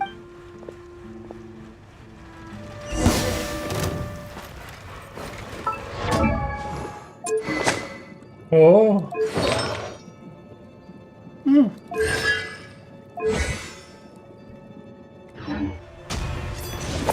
Shouldn't let your guard down.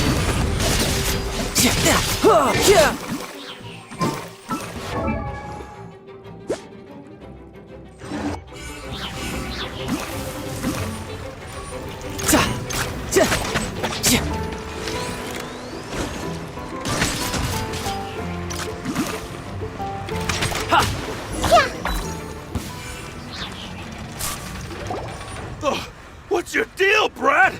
How are you so strong if you're just a staffer from Snezhnaya's Northland Bank? Wait, don't tell me you're... Oh, now you notice. It's a little late, don't you think? Just make sure you understand that you don't mess with Northland Bank. Got it?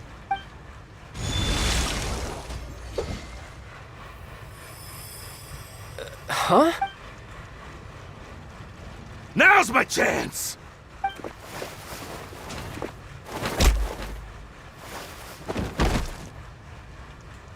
Huh.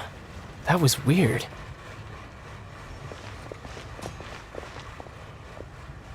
I'm not sure. It's as if I suddenly lost control of my hydro powers when I needed them. Maybe there's something wrong with my vision? Strange. How could that happen? First time Paimon's ever heard of someone losing control of their vision. Never mind. It doesn't matter. If I want to stay sharp, I shouldn't be relying too much on my vision anyway. Besides, I always have my delusion in case I need it.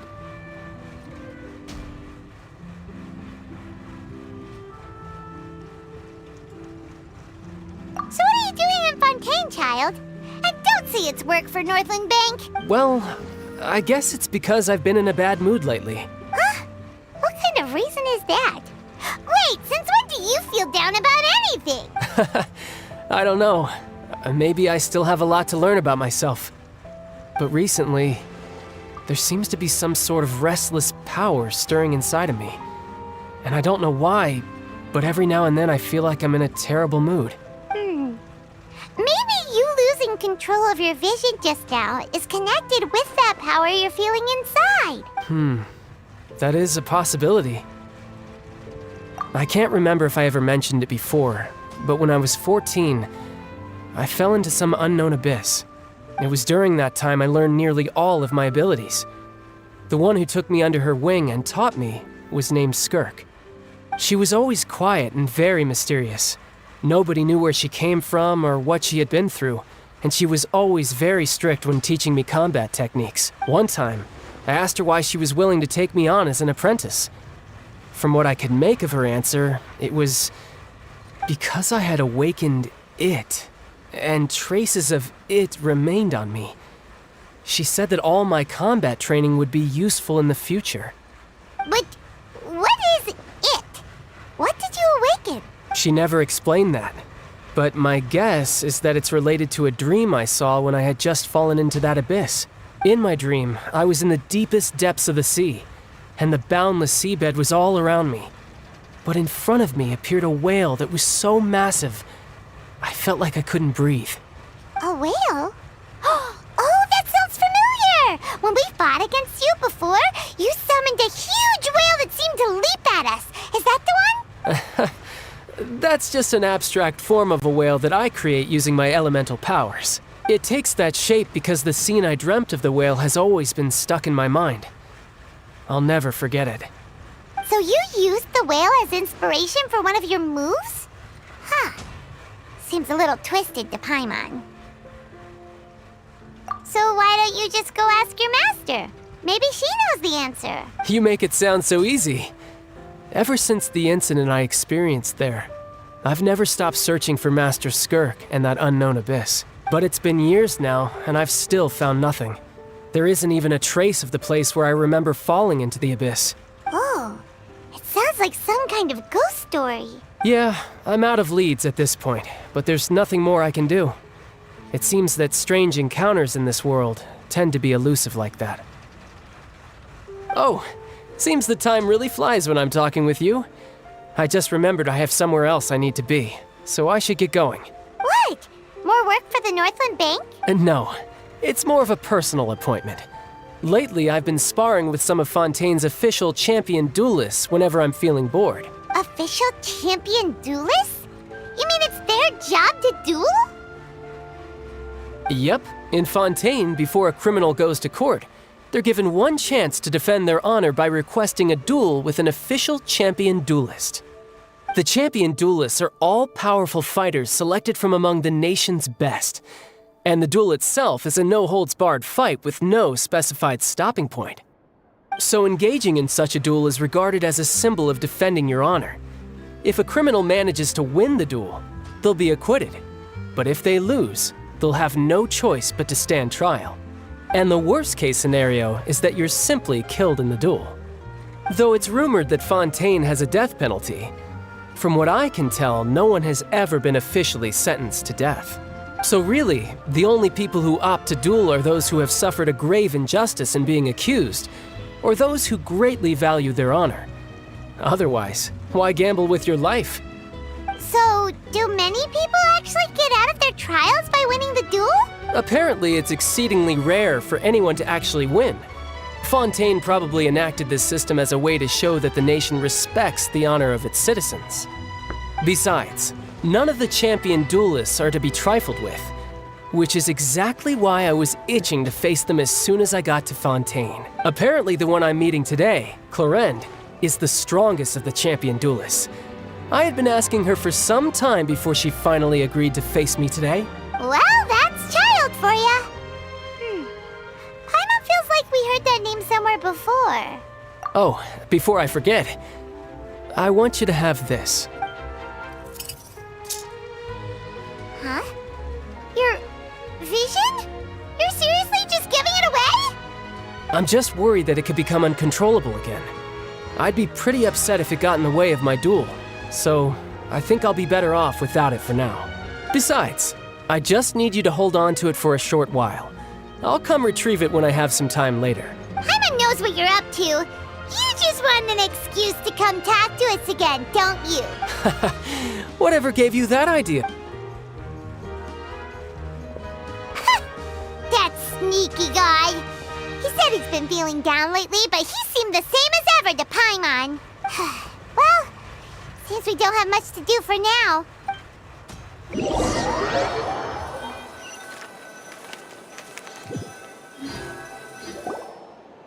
Wow! Who could have seen that coming? The reporter who was barely around for most of the story was the murderer all along! Sorry. Paimon was just surprised, that's all. Whew. Paimon never saw that twist coming. The murder mystery novels here are amazing.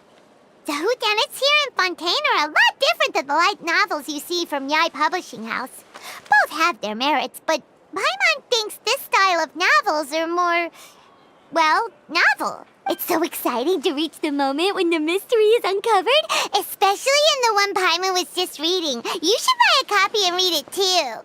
Oh, sorry about that. Paimon will be more careful next time. Hey, shouldn't we be heading to the Opera House to see... Lenny said that the Opera House is on Aranias, so let's go right back.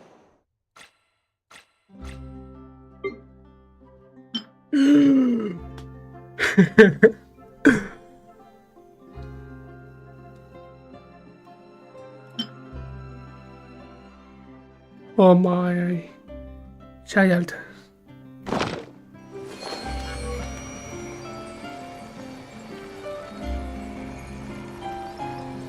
Cutie.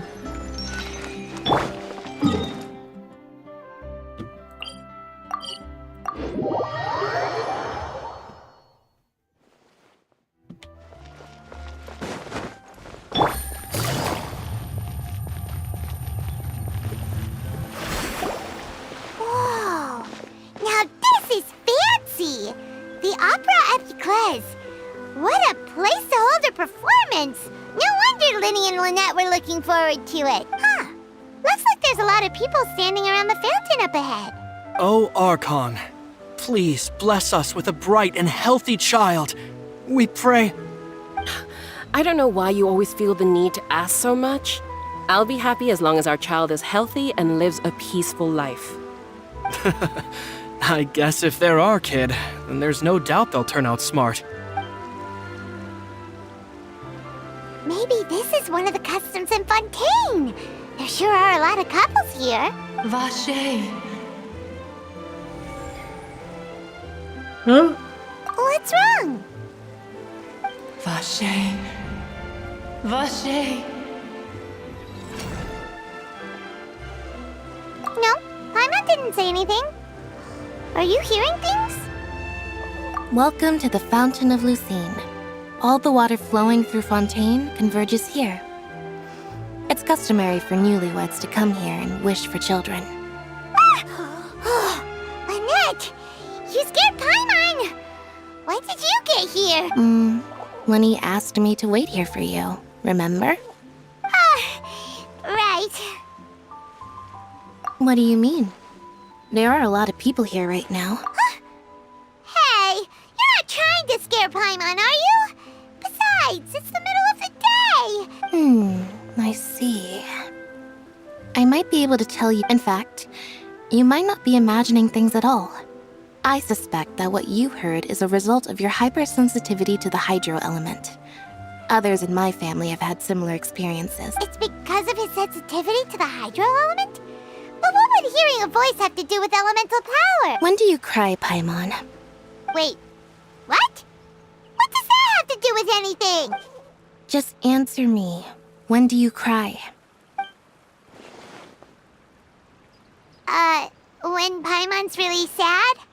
Oh, and when Paimon's super happy. Oh, and also when Paimon's really, really scared. Then you should understand that tears contain your most intense emotions. Like I just mentioned, the Fountain of Lucine is where all the flowing water in Fontaine converges. Even the tears that fall to the ground will eventually gather here. So maybe what you heard was the intense emotion coming from someone's tears.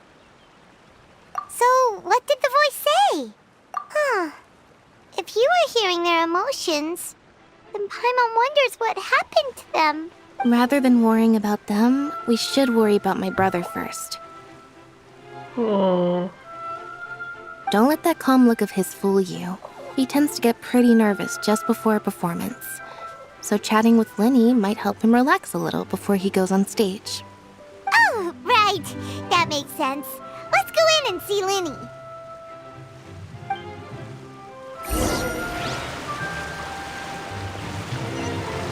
Take it easy.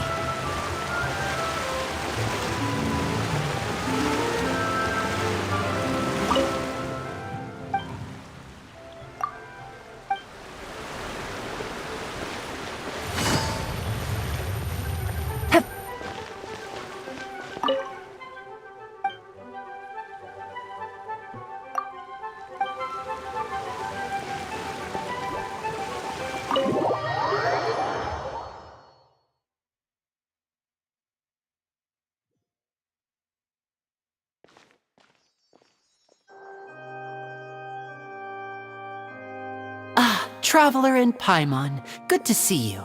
I knew you two would come. Are you kidding? We wouldn't miss it for the world. We've been looking forward to it. I can tell, judging by how early you've arrived. But you're actually right on time. The audience still hasn't started entering the venue yet, which means now is the perfect chance for us to take you to the best seats in the house. Wait just a moment, I'll fetch the tickets.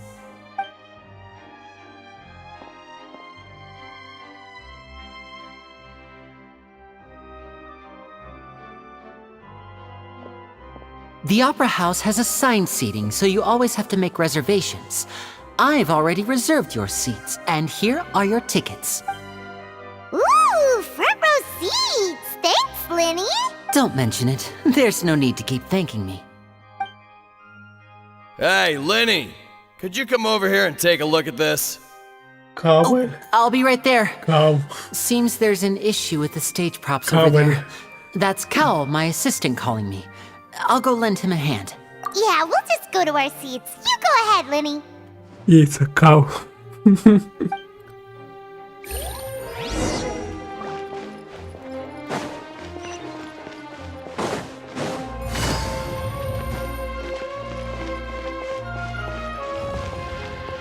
Oh.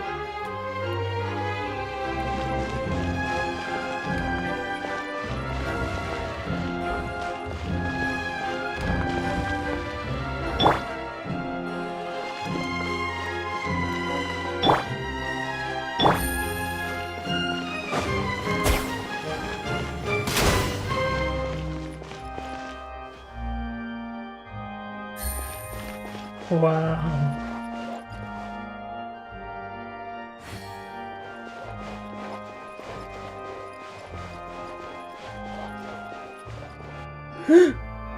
Whiz E. Oh, these should be our seats. Come on, let's sit down.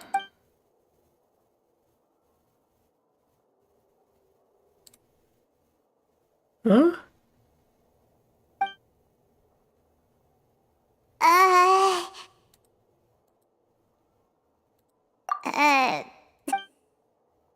Hey, Traveler. Maybe we should strike up a conversation with the person next to us. So, you little... Of course you put this on Paimon. Excuse me, I did not realize you felt awkward. I am terribly sorry. I would be perfectly happy to chat with you if that is what you would like. Oh, so you heard all of that, did ya? Boy, you sure have good ears. Paimon thought she was keeping her voice down. Wait, that's not it. Paimon's sorry. Paimon's the one who was being rude, talking under her breath like that. So, let's talk, but, oh, Paimon's got it. You're also here early and sitting in the front. Are you a friend of Linny's too? A friend, you say? Well, if Mr. Linney would like to be my friend, I would be more than happy to reciprocate. Oh, so you're not friends with Linny then? Oh, this is getting more awkward by the second. Paimon nearly forgot to make her introduction. Nice to meet you. Paimon is Paimon, and this is the Traveler. We just arrived in Fontaine. It is an honor to meet you two. I have heard of your deeds across Tevat, and as required by proper etiquette, I will also introduce myself. Oh, Monsieur Nervillet, what an honor it is to have you here to see my show. Ah, Mr. Linney. I should say it is in fact an honor for me to see your performance in person. Wait, Nervillet? Could he be... I saw you all chatting just now, but it seems you still don't know who Monsieur Nervillet is. Allow me to introduce you to Fontaine's Chief Justice. That seat is always reserved for him. It wouldn't be too much to say that he's the symbol of justice and honesty here in Fontaine. Whoa! Sorry for being so rude just now. Paimon had no idea you were such an important person. No offense taken. Being Chief Justice is merely what I do for work. Nearly every person has their usual reserved seat, so I'm not so special, really. And by the way, I should probably let you know, even though I would prefer not to, there's someone sitting up there in the VIP seats that has been striking a pose for quite a while now. I believe she is trying to give you a most elegant and impressive first impression. So I think you should take notice of her sooner rather than later, otherwise she may become flustered. Orina. Huh? Oh, it's Farina, the Hydro Archon. Huh. She sure has a smug and satisfied look on her face. Guess she has no idea that you saw right through her act. Very good. That is for the best. No need to pay her any more attention. We may now enjoy the show. Huh? So is this what things are like between the Chief Justice and the Hydro Archon? All right, please wait just a moment longer. I've pretty much finished my preparations, and the performance will start as soon as the audience has made their way to their seats. Yay! The show's finally about to start! Paimon can hardly wait! Paimon's never seen a real live magic show before!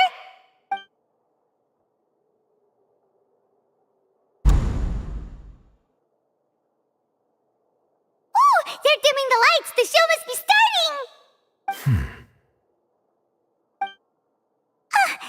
Sorry. Paimon will try to stay quiet. Welcome, one and all, to the Opera Epiclese. I am the star of today's show, Linny. And over here is my sister, Lynette, who will be working as my wonderful assistant. Please, let's give her a warm welcome. Hello, everyone. I know she may seem to be a little sleepy right now, but that's just a sign that she's nervous. Whatever. Now, some of you may be thinking, two vision holders who can freely manipulate elemental powers performing magic is not true magic at all. So, I would like to take a moment to assure you that elemental powers will have nothing to do with what you will witness on the stage today.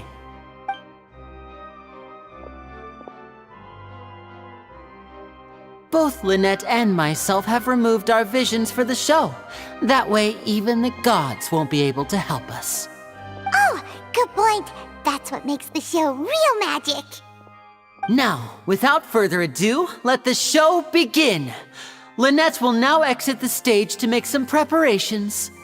I know you might miss her, but don't worry. She'll be coming right back on stage momentarily. Perhaps in an unexpected way. I'm sure she'll be stealing the spotlight soon enough. Oh, and before I forget, there's one more thing I should say. You never know what can happen in the blink of an eye. A magician's greatest skill is making things disappear or appear. The possibilities are endless.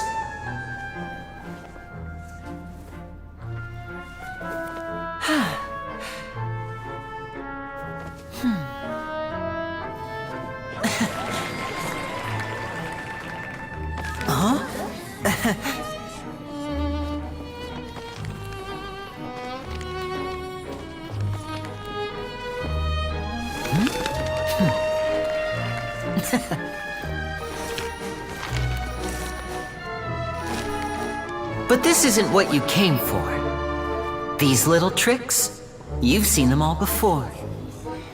So it's time for something truly extraordinary, don't you think? This one's a little tricky.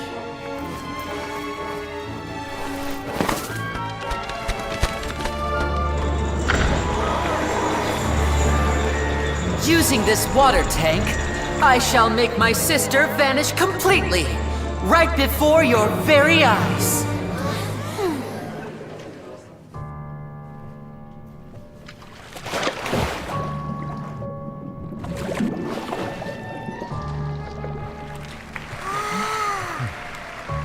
It's actually quite simple. She'll just turn into air bubbles and float right out of the top.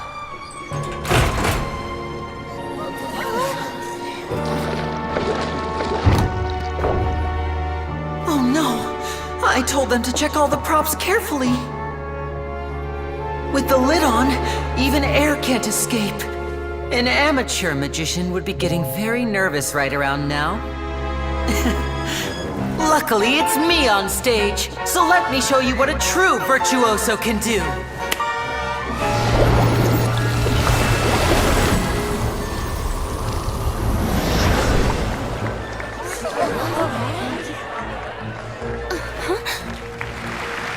Lynette, are you still there?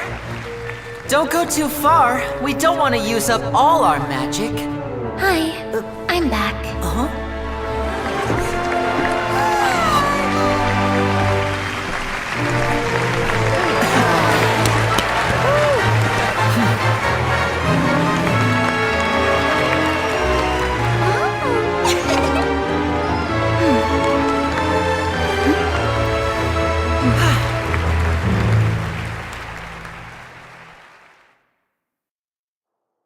Cool. Whoa! What in the world just happened? How did he do that? Paimon didn't see him do anything. Wasn't Lynette inside the water tank? How did she disappear and then reappear out of nowhere? If we could see easily through his tricks, then that would mean that his skills are still lacking. To appreciate magic, you should focus on the show happening on stage, rather than getting caught up in trying to see that which has been intentionally hidden. Guess you're right. Paimon couldn't believe her eyes when Lynette reappeared. Amazing! Thank you everyone. I'm glad you enjoyed that performance. But our magical journey has only just begun. I've prepared even more astonishing surprises for everyone here. The magic of transformation and disappearance can go far beyond what you've just seen. I'm sure many of you are thinking that escaping the water tank was impressive enough, but Lynette is still my assistant after all. In which case, I have ample time to make all necessary preparations. So, for my next trick, I will require the participation of one lucky audience member. Please, if my assistants could bring out the magical boxes now. There are 2 boxes and only 2 boxes. One is here, and one is there in the aisle among the audience. I'm sure many of our clever audience members have already guessed our next magic trick. A swap! Our lucky audience member and I will each enter a magic box. After 1 minute, we will each emerge from the opposite box. Now please, everyone pay very close attention to the box you see here. Don't give me any chance to make a move. Wow! How's he gonna do this? Hey, do you think this is all magic tricks, or does Lenny have actual superpowers?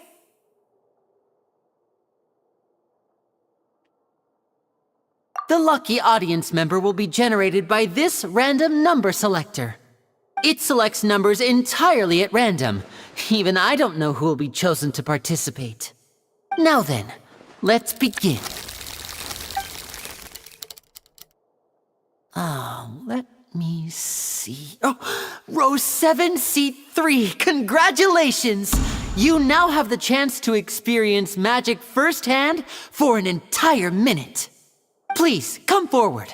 My assistant will take you beside the magic box. I'm sorry, it might be a little cramped inside, but no need to feel nervous. We've carefully arranged everything for you to be as comfortable as possible. You don't need to do anything, but no matter what strange things may happen, don't come out of the box.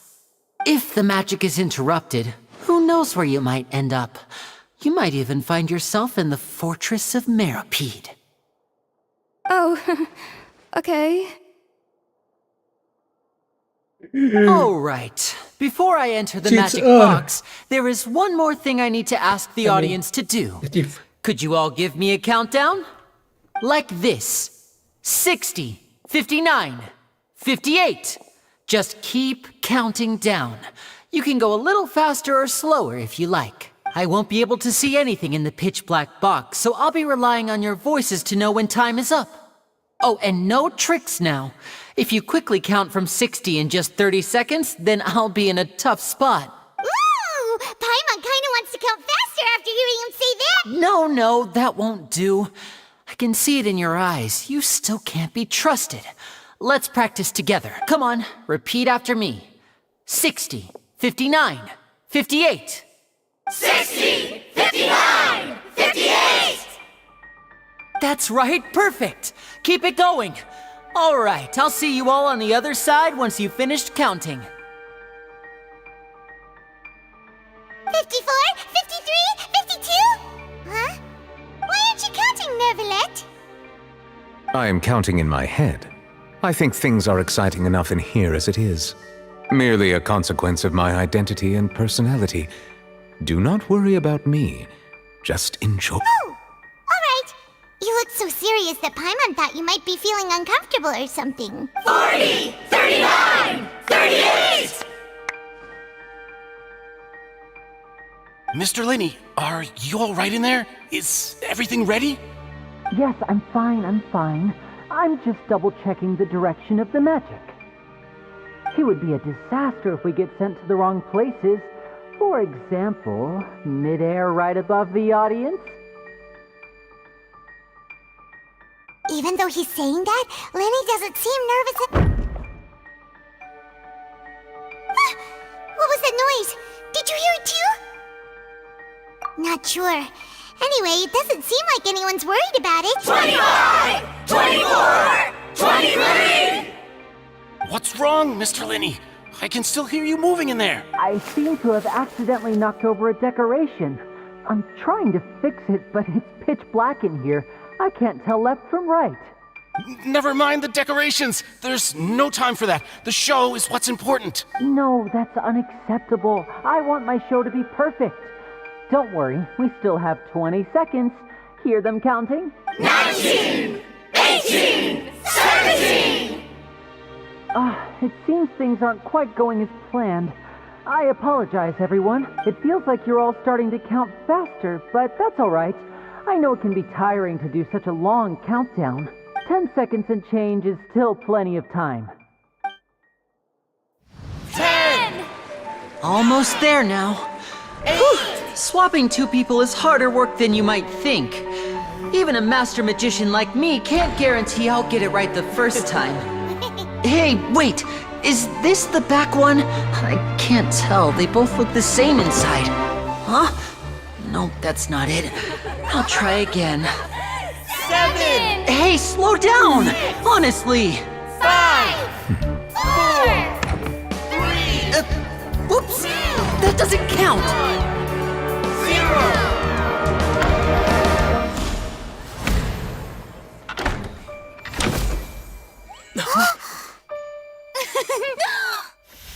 Ta-da!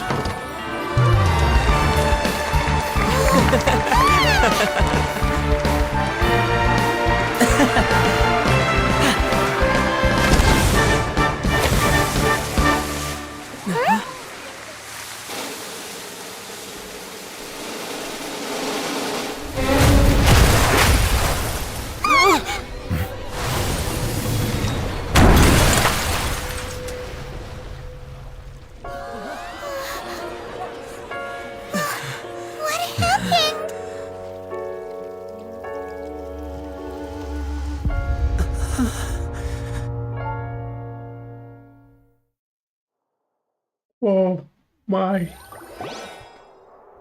Huh? Is this part of the show? Mr. Lenny, you're going to use magic to fix the stage now, right? What happened? Oh no. Maybe this isn't part of the show.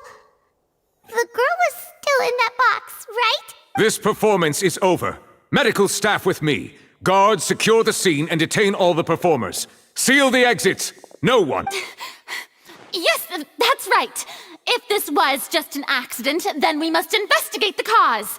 But if this was all part of some scheme, then those accountable will not escape the judgment of the God of Justice! No need to be alarmed, you two.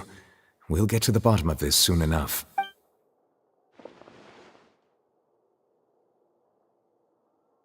Unfortunately, the person who is in the magic box has been pronounced dead. His name was Cowell, one of the assistants in Linny's magic troupe. Apparently, the fireworks on stage ignited the ropes that were suspending the water tank, which then caused the tank to fall onto the stage.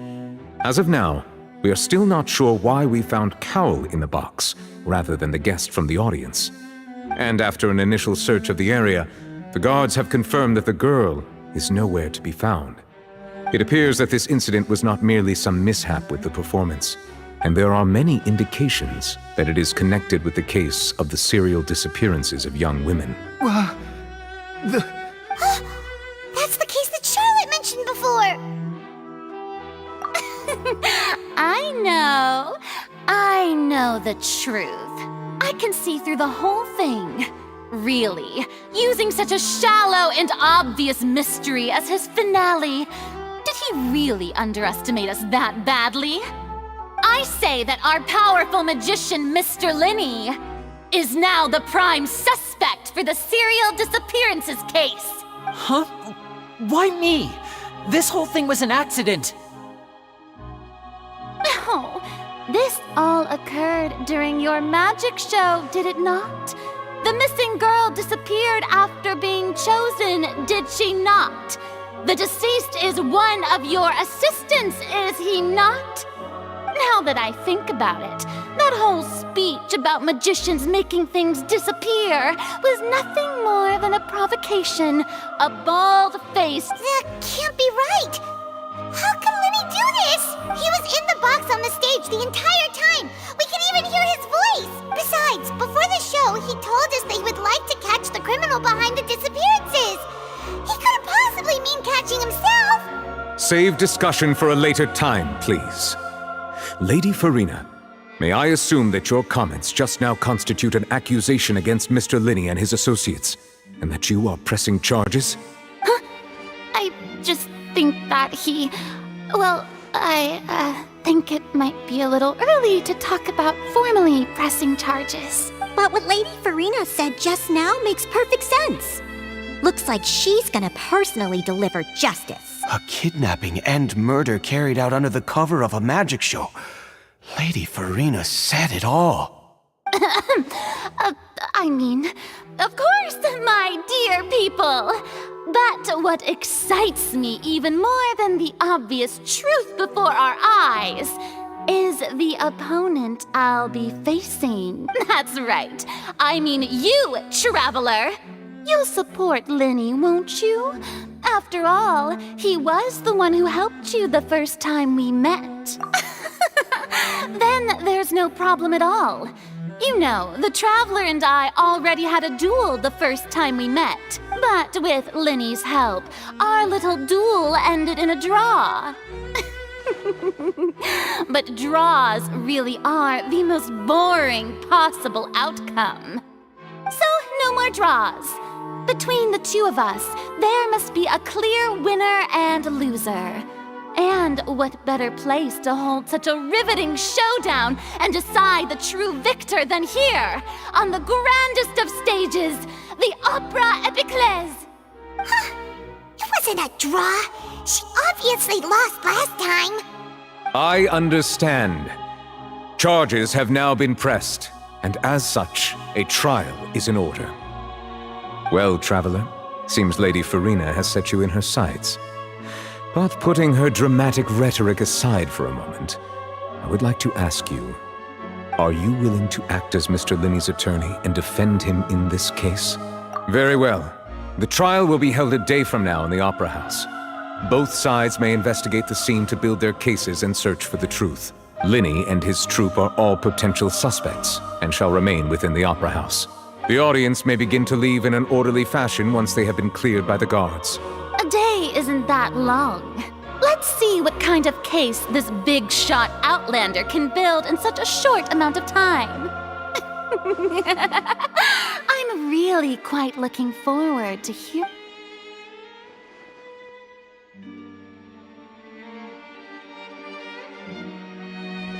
Lenny!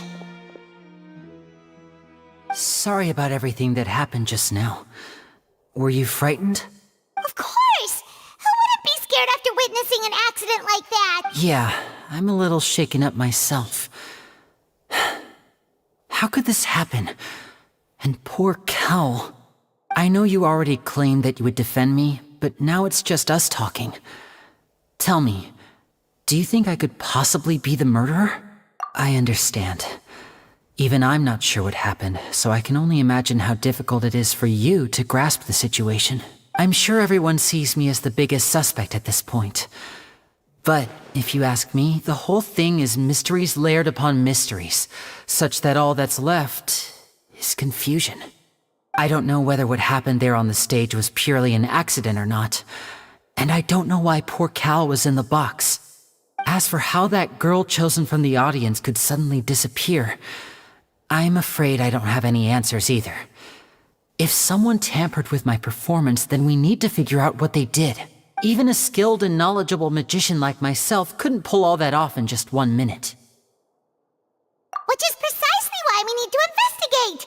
As this book says, the impossible could not have happened. Whatever happened must have been that which is possible. Paimon bought them when we were reading at the bookshop in the city earlier. Pretty cool, huh? Don't worry, Paimon used her own savings to buy them. It wasn't from our travel funds. I think they look cute on you, Paimon. You have good taste, Lynette! That's the right attitude. Feeling depressed isn't going to help me now. I need to get back to my normal self. But with the guards watching our every move, it's going to be especially difficult for Lynette and I to prove our own innocence. Good thing you agreed to be our attorneys. Thanks for that. We'll be counting on you. Yes, thank you so much. Yeah, just leave it to us. Oh, since we're going to start investigating, Paimon has a question first. Where did Lynette go during the performance? Ah, well, I'm afraid that would involve some of our essential trade secrets as magicians. The secrets behind our magic are past saving, Linny. I suppose you're right. The truth behind our tricks is going to be important evidence that will be weighted during the trial. 'Tis truly a pity. As a magician, our magic show is a work of art. We've poured countless hours and spared no effort in perfecting it. But if revealing our secrets will help you uncover the truth behind what happened, then it will be well worth it. We should go somewhere else if we're going to discuss our magic tricks. We'll go speak with the guards, and in the meantime, you can go investigate the stage and the seating areas. Alright, let's go have a look while the investigation teams are still here. Detective Paimon is on the case!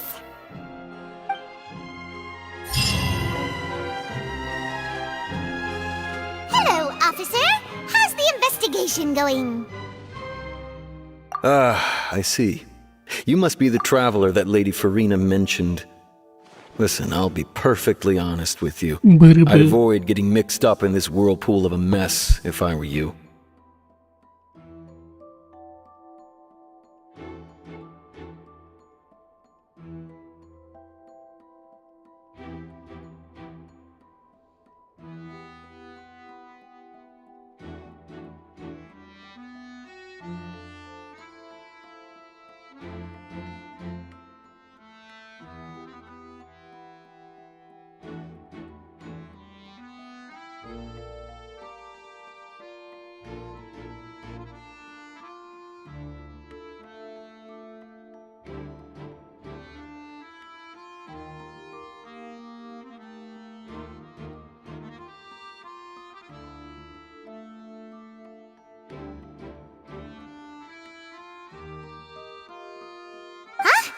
What do you mean? Come with me and you'll see. The deceased is one of Linny's assistants named Cal. Even though he hadn't joined the troupe long, he was hardworking and everyone generally liked him. The assistants are usually in charge of setting up and inspecting the props, as well as assisting with the show and keeping the crowd engaged. As you probably saw when you were in the audience, the water tank suddenly fell and smashed the box with Cowl inside it. This is the real mystery. We've already searched the scene and were unable to find any traces of the girl. However, if you look carefully, the box was positioned directly under the water tank. The ropes holding the tank were then burned by the pyrotechnics on stage, causing them to snap. All these factors lining up so perfectly makes it hard to see this as a mere accident. If anything, the more logical explanation is that the whole incident was intentionally planned, and Linny is the most likely person to have access to all these areas. But he doesn't have a motive! Are you both good friends of his? Well, you can't say we're good friends, but we've known each other for a little while. So in just a short time, he was not only able to win your trust, but even convince you to act as his attorneys. I know there's no such thing as magic. The real trick of a magician is holding the audience in the palm of their hand. I've seen a lot of cases, and I can tell you that people are the least reliable kind of evidence. Sorry, I tend to be pretty straightforward. Just know that I'm warning you for your own good. Anyway, you may investigate the scene of the crime yourselves if you're curious. Who knows, maybe you'll be able to come up with some new evidence.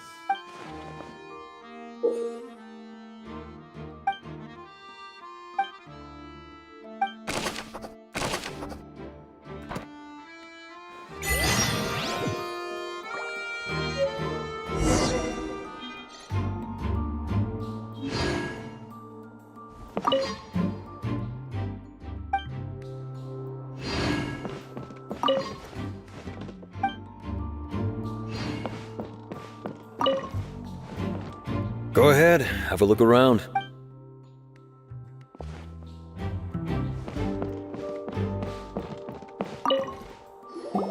So this is the rope that broke and caused the water tank to fall.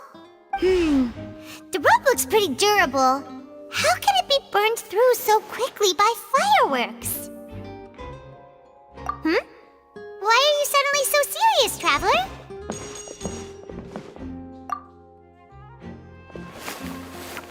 Whoa! Look! This bit is made from different material! Most of it was burned away, but there's still a little bit of it left. Huh. So if a rope meant to hold something was made with that kind of material in it, then that means... Wait! Paimon should write all this down! Let's take notes!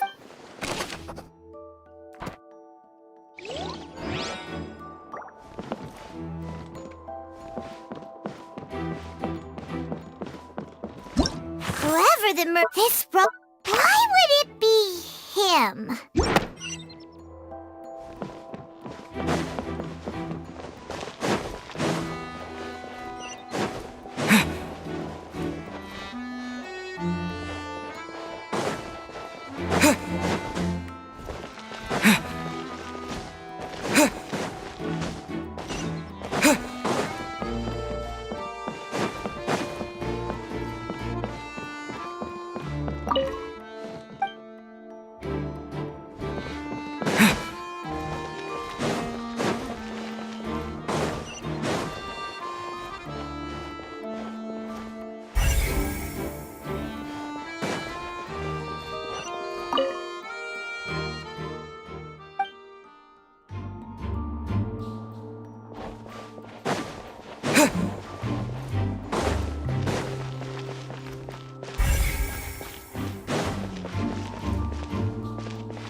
Hey, you! Yes, both of you! Over here! Huh? You mean us? That's right. If I'm not mistaken, You're also among those who wish to cut down the thorns and pursue the truth. No? And by the looks of it, you're not from Fontaine. Well, you're right on the more about that one, but who are you?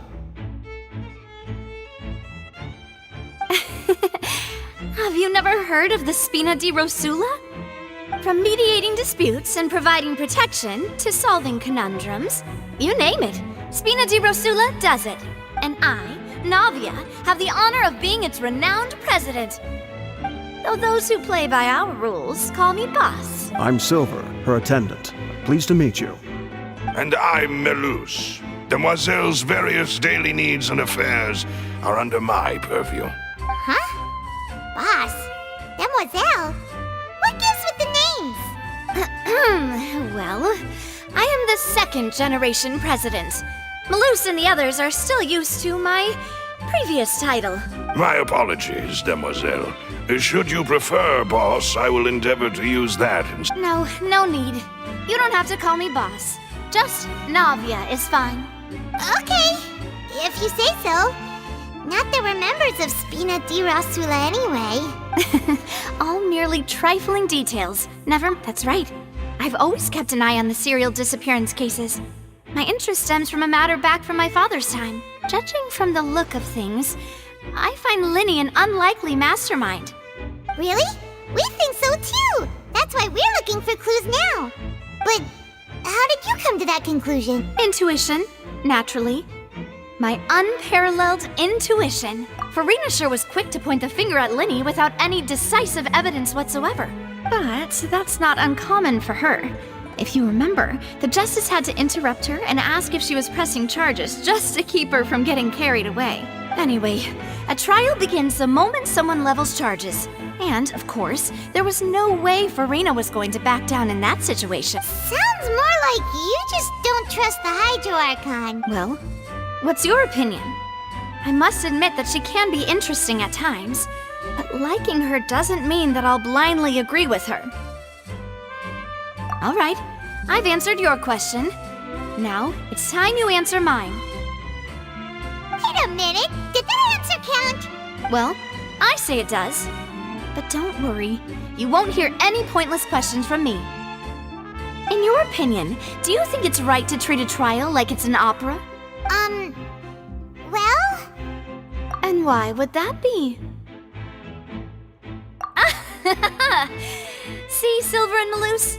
I told you they'd be different. Most astute of you, Demoiselle. I too think that the Traveler's response was most excellent.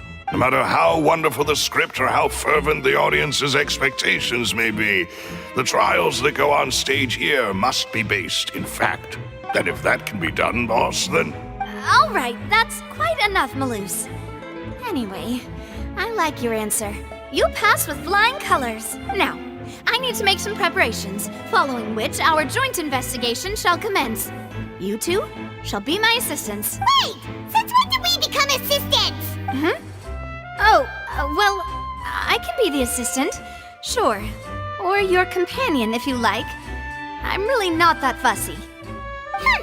That's more like it. Far be it from me to brag, but I believe that Demoiselle's intuition will be instrumental in uncovering the truth. You wish to save a friend from false accusations, and we wish to unravel the disappearances. In this sense, our goals are aligned. You have a point. You're quite the talker, aren't you, mister? And what about you over there? What do you think? You seem like you've got something on your mind. I have nothing to add. Oh, alrighty then. We'll be making some preparations first.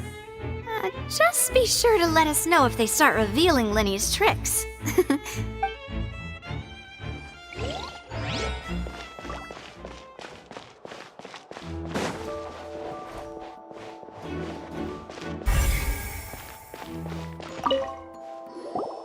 Sorry, but no one can freely enter or exit. No, we're not leaving. We're representing Linny and Lynette as attorneys, so we're investigating the case. Were you always guarding this entrance? Yes. After the Chief Justice gave the order, everyone coming in or out must undergo a strict inspection. So, The missing girl couldn't have left from here. At least, not from that point on. I doubt there was much opportunity then, either. How can you be so sure, Well, because I was in charge of security near the entrance at that time. I couldn't see Linny's performance from here, which was quite a shame. Just my luck. But still, I did not abandon my post. And I stayed put no matter how loud the applause was. If someone had so much as even approached the door, I would have noticed it, let alone if they had tried to leave. We Melazines are good at that sort of thing, you know. So, it's safe to say the girl couldn't have left through here. Alright, thank you for your help. This'll be useful info.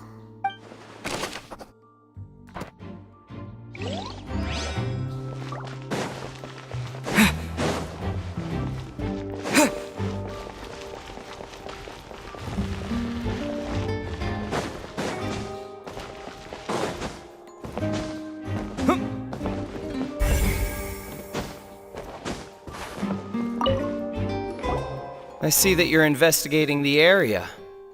Well, it just so happens that I'm interested too. If you find any new and interesting leads... We don't have too many thoughts. The thud? Oh, you mean the sound that happened during the countdown? Yes, exactly. It wasn't terribly loud, but I suspect that most people heard it. It's just that everyone was awaiting the results of Linny's trick with bated breath. So no one... I'm of the opinion that it may have been... And when the pyrotechnics went off, she cut the rope, sending the water tank crashing down. But wasn't the noise we heard too loud for that? Perhaps the balance wasn't right, leading to a particularly rough landing. Oh, that's true. That does...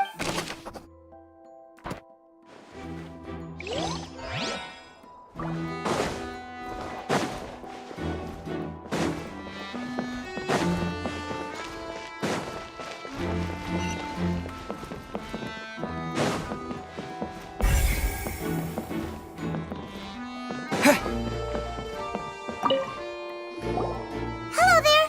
What are you investigating? Oh, this location has also been cordoned off because the Magic Troupe members are currently considered prime suspects. The seats were all booked in advance. Sure, it's not like that. Her name is Halsey. She's a painter from Fontaine who's made a bit of a name for herself. Apparently, she wasn't a regular at the Opera House, but she'd been feeling some pressure with her work lately, which made her decide to come see the magic show. The Magic Troupe members all claim not to know. Simply put, she wasn't related to the Magic Troupe at all. Were the victims of previous cases also chosen at random? That's how it seems to us, in any case. Apart from the fact that they were all young women of around the same age range, there really weren't any other connections between them. Okay then. No need to be so. It is of utmost importance.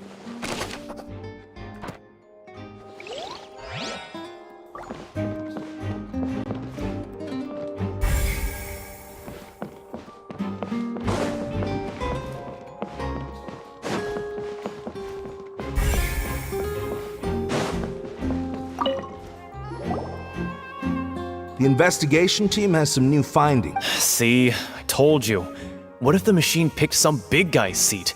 You think the murderer would have still made his... Sorry to interrupt, but we're helping Linny and Lynette with their side of the investigation. You're trying to help them? That'll be a tall order. Linny used the machine to pick a random member of the audience during his performance, right? The lucky girl that later disappeared. Well, we thought there might be a serious problem. It turns out that the seat... I'm sure you already know. In other words... Linny knew who would be sitting... That much checks out. Linny reserved our seats for us too. Let you see why I was saying it'd be tough to make a case for Linny.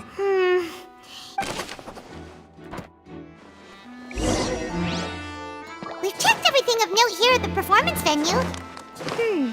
Paimon wonders how Linny's discussion with the guards is going. Let's go see, shall we? Understood. Then I will be going with you.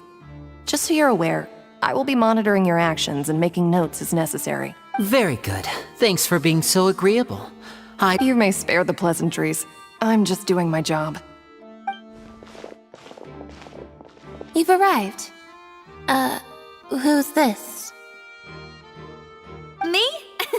I'm Spina di Rosula's guardian angel. If you've got a problem, I've got the firepower.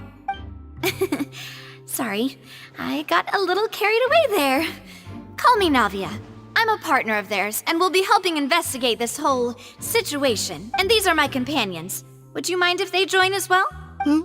Fine by me. Oh, new helpers? I would be most grateful. Well, let's just say...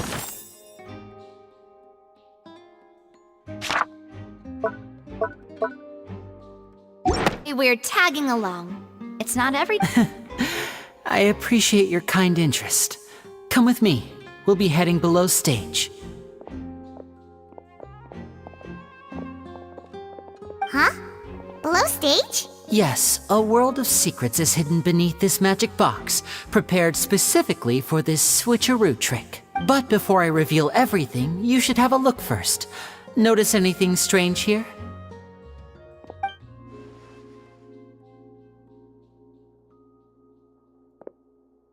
I'm not trying to be dramatic. Remembering the details of a trick will help you understand the methods used to perform it more easily. Huh. Weren't there balloons and other decorations here? Where did all that go? Ah, good eye. That said, you're still far from discovering the answer. The back? You mean the inside of the door? What's different about it? Paimon didn't notice anything. Very good indeed.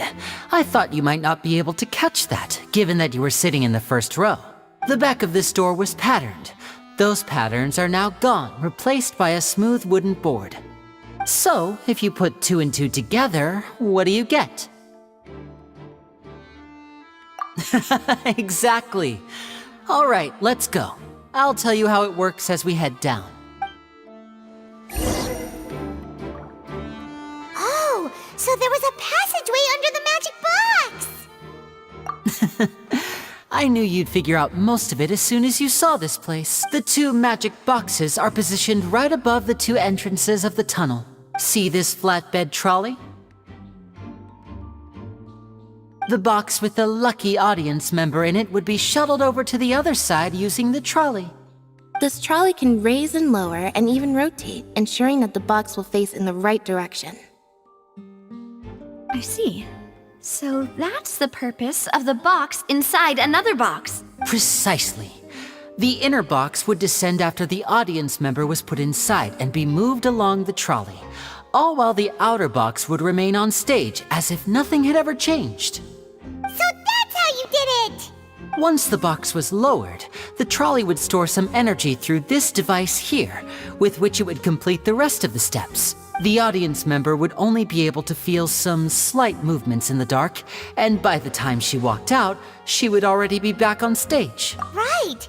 You were talking that whole time, and you even came out for a moment near the end! Ah, yes. A phonograph operated by Lynette was used to achieve that effect. My assistant and I had already scripted our conversation beforehand. When the countdown began, I had already gone to the opposite box via a tunnel using that ladder. And what about Lynette? Where was she? I was in the mezzanine space in the back of the box. Oh, interesting! That's how we were able to coordinate Linny's lines with the assistant. And, by the way, I was the one who walked out of the box at the end. I mean, we are twins. All it takes is a change of clothes and no one can tell who's who. And that's my favorite part of this trick. Only Lynette and I can perform it. So that's how it all worked! Wow, every detail you revealed. Lynette would briefly walk out of the box and then go back in, jumping into the tunnel and escaping before the box on the trolley could finish ascending. And then I walk out of the other box in the audience area, and the trick would be complete. The operative word here being would. But as you saw, Cal was in the box, not our audience member. She, on the other hand, mysteriously vanished. We really don't know how that happened. If not for that interlude, this would have been an astonishing trick. I probably never would have figured out how you pulled it off.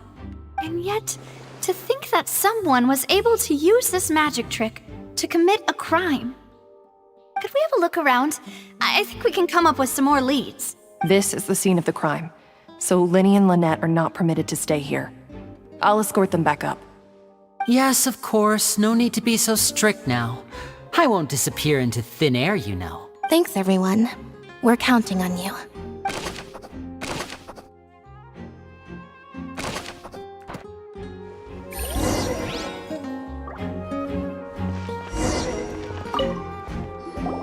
The floor is wet. Please be careful not to slip. Speaking of which, why would there be water here? Oh, Paimon knows! It's one of those tricks where you pour water into a jug and then flip the jug over only for the water to disappear? And here's a broken vase. Huh. Did the trolley knock it down while moving? That can't be. The trolley moves along tracks from start to finish. It couldn't have hit the vase at this distance. Let's note this down too and...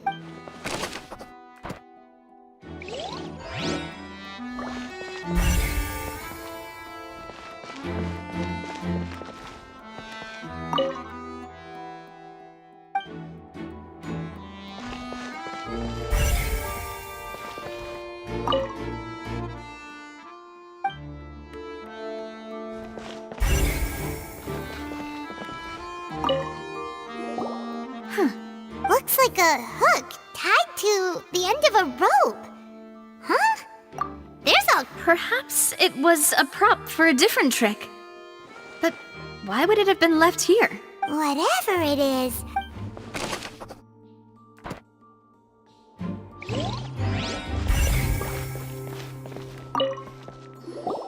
Oh, these are the clothes that the lady chosen from the audience was wearing, right? Her clothes are here. Right. Ugh, this is so confusing. Paimon doesn't want to be a detective anymore.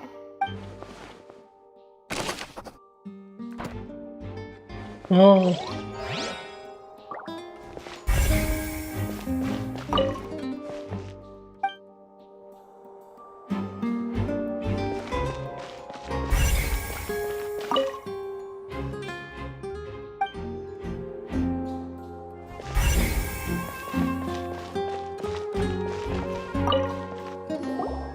What is this place? It seems someone could fit through here. Huh. Could this have been the suspect's escape route?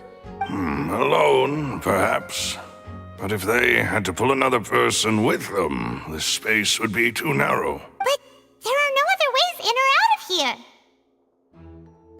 Oh, you're right! Let Paimon write that down.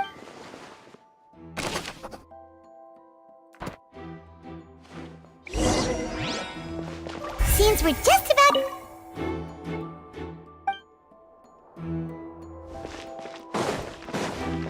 Yes, let's head back up.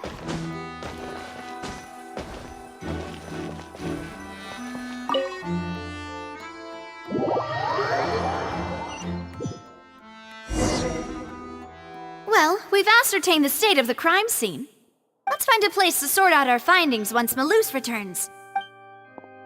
Apologies for the wait, demoiselle. So, what did the guards say? Did the criminal escape through the vent? They believe the odds of that are very low, since the vent leads to the Opera House's basement. The guards have checked the area carefully. No one left through the basement during the performance or after the incident, and no one was found hiding there. So the tunnels become like a secret chamber then! You know, like the kind you usually see in novels! The plot thickens. Halsey's disappearance and Cowell's death are both quite inexplicable. No wonder Farina was so confident in her accusation. All the current evidence points toward Linny and Lynette. In other words, the charges are very likely to be upheld unless we make some considerable progress. Charges and then trial. So if the charges are upheld, they'll announce a sentence? That's right. This is how a trial goes in the Opera House. During the proceedings, the Chief Justice and the Oratrice will hear statements from both sides. That's right. This is how indemnitium is produced. The statements from both sides, the defenses from attorneys, witness testimonies, and even the audience's emotions will all be projected on the Oratrice. To put it simply, it's as if the Oratrice has its own will, and is a judge in its own right. This also precludes any kind of favoritism on the part of the Chief Justice. Not that this has ever happened anyway. Once both sides have finished speaking, the Chief Justice will make his final decision. This, too, will be used by the Oratrice as a reference. Then, finally, the Oratrice will be consulted by officials. The result it returns is the will of justice itself. Huh? So that machine is the one that actually decides?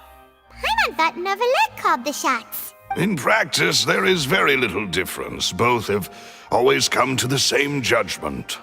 Which is why people have great faith in the Chief Justice. Yes, the guards also asked me to convey that none of us will be allowed to leave this place before the trial. Huh? Why? Because we've chosen to act as the twins' proxies. That makes us persons related to the case. They're concerned that we might be colluding with outside parties, or that we might find outside help to disrupt the case. And even if that were not so, it could prove problematic if we happen to spread key information about the case ahead of time. I'm ready to break out at any time. Whoa! There's no need for that!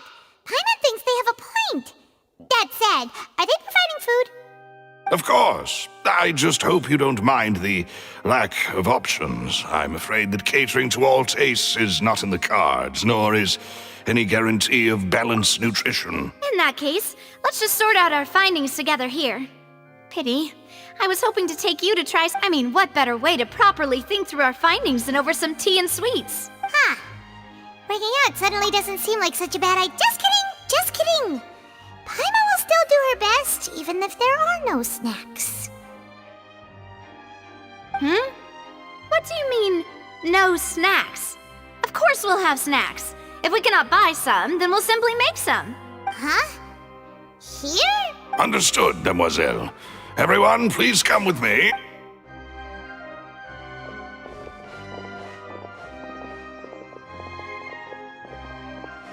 Wait, you're carrying a portable stove with you?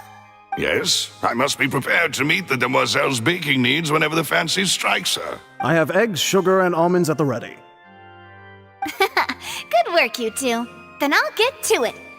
These three are quite the interesting group.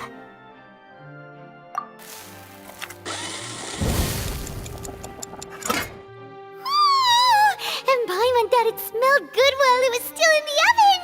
Oh, it's even better now. Paimon can't stop drooling.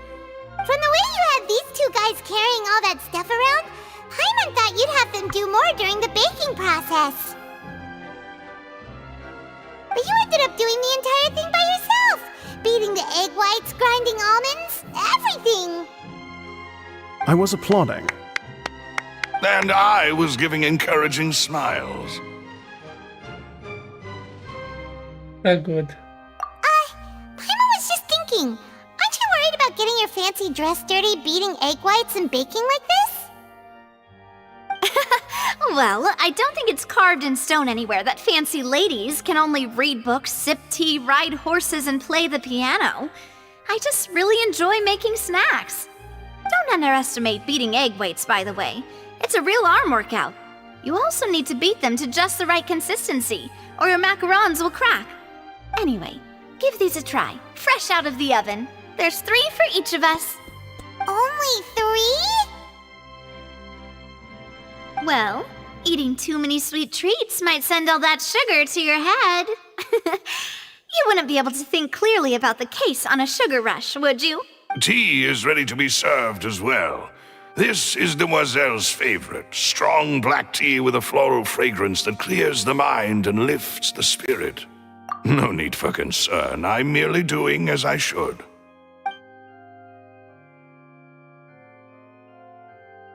All right then. Down to business. As Paimon, however, we can assume that Linny and Lynette were not alone within it. Some criminal also occupied its sealed confines. The magician twins could have committed the crimes, of course, but they lack any logical motive. Exactly! Why would they do such a thing right when everyone was watching? The flower vase and the thud we heard during the performance could indicate some altercation between Halsey and the criminal in the tunnel, resulting in the shattering of the vase, the discarding of her clothes, and her abduction. Perhaps the criminal thought that since she was chosen from the crowd, she would be too easy to identify if she was still wearing the same clothes. Paimon thinks that makes sense, but the real trouble is... True. None of the clues we found thus far support the existence of this third person, but the only people left to consider are both technically victims, whether it's the missing girl, Halsey, or poor Cowl. Huh. Could Halsey have secretly made modifications to the magic props in order to murder Cowl before making her escape? Correct. That's correct. That's right.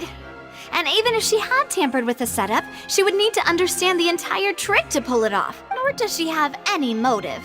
The guard said that she has never had any dealings with the magic troop's members. Were we not thorough enough in our search?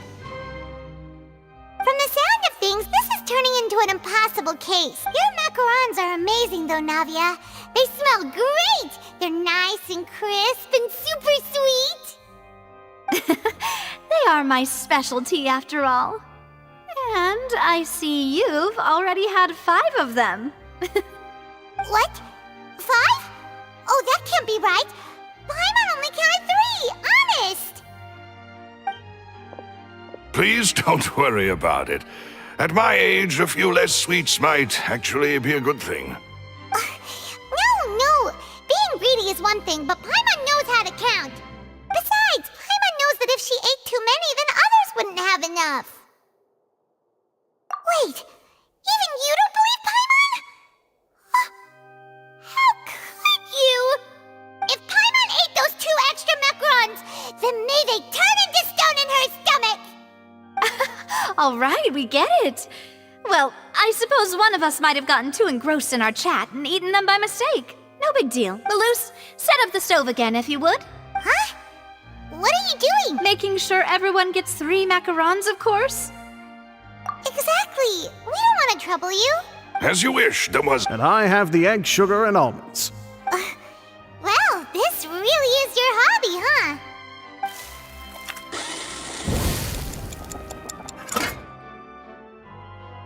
Well, that's it for snack time. I don't know what it would be awkward if you got... All right. It was nothing. A small task for the Spina di Rosula. Silver, Malus, it's time to go. I'll be back if I find anything.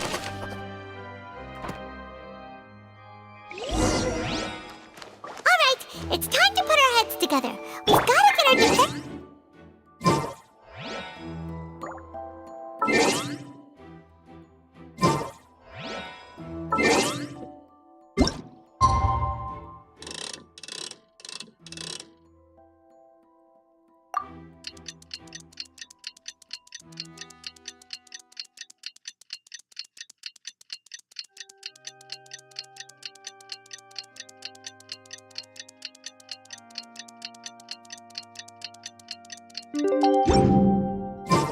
Our publishing house has released numerous works. Hold the line!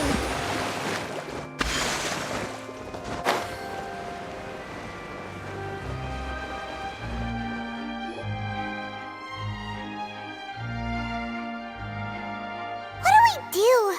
The whole situation is such a plan. Impossible. Just relax. Even if everyone else suspects Lenny and Lynette, at least we will be supporting them from the stands. Besides, I doubt Farina understands any more about what happened than we do. Thanks, Navia. Well, we'll be going then. Best of luck to you.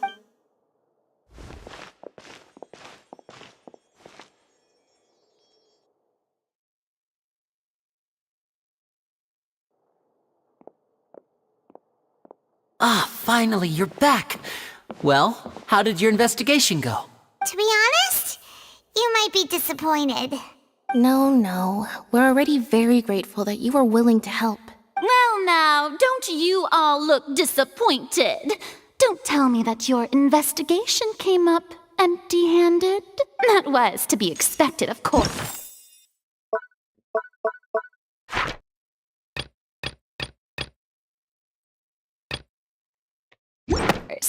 But don't let that stop you.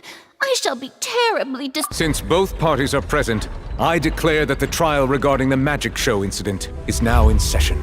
Firstly, in order for the audience to understand the causes and results of the incident, could we please have Mr. Linney explain the trick? Yes, of course. I will explain while Lynette demonstrates on stage. All the necessary items have been prepared. Thank you, Mr. Linney. In that case, I take your statement to be that you ran to and remained hidden within the magic box in the audience stands once the trick began, and thus could not have committed the crime. Is this correct? Yes, that's correct, Your Honor. In that case, I call upon the prosecution. Lady Farina, do you wish to refute his statement in any way? Why, of course I do. Allow me to take the first shot and break this case wide open. Mr. Linney is clearly lying. There is no way you could have been in the box the whole time if you were to abduct Halsey and murder Cowell. In fact, I'd say you were hardly in that tunnel at all. That is simply your hypothesis based on the presumption that I'm guilty. Oh, is that so? And if I ask, what did you hear while you were inside your box? The roaring countdown of the crowd, of course. That's how I kept track of the time and built anticipation for the finale. And you didn't hear anything else at all? Nothing that might leave an impression of any kind? No, nothing. I see. But when the count reached 30 seconds or so, there was a thud. One so loud that I believe practically everyone heard it. Huh? Hey, hang on. Something's not right here. Yeah, I'm sure he could have heard a noise that loud from inside the box. I was right by the box and I definitely heard the thud. Look at those scales. Could those... Well then, ladies and gentlemen, allow me to use the words of the magician himself. You never know what can happen in the blink of an eye. Indeed, it seems his alibi can also collapse in the blink of an eye. Of course, I have armed myself to do far more than smash your alibi. Confidence cannot go unfounded, and my foundations are rock solid. Tell me, aren't you and Lynette actually from the House of the Hearth? The House of the Hearth? No wonder they did something like this. So the serial disappearances were the Fatui's doing. Now it all makes sense. I've got a feeling that what happened on stage probably wasn't just an accident. That's irrelevant. Our identities have nothing to do with what happened. Indeed. Then perhaps you could tell us everything that happened during that 1 minute. Your first priority is to prove yourself innocent after all. I'm sure there is little that needs to be kept secret now. Unless your script already has holes in it. The Outlander is speechless. My, oh my, don't they look flabbergasted? Now comes the infighting and discord, I suppose. This was almost too easy. Good thing I made all those preparations. Seems the all-nighter I pulled last night is really paying off. Hey, Linny, why didn't you tell us this before? Order! Order! Mr. Linney, allow me to re-establish the facts. Lady Farina has raised 2 points. First, when the thud was heard in the Opera House, you were neither in the box nor the tunnel. Second, you and Ms. Lynette are both members of the House of the Hearth. Are these claims true?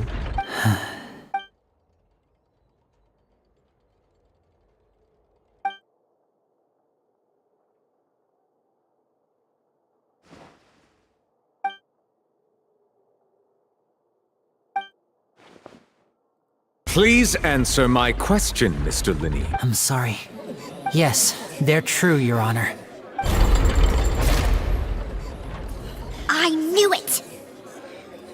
Well, that's it. We might as well move on to the sentencing already. What should we do now? Granted.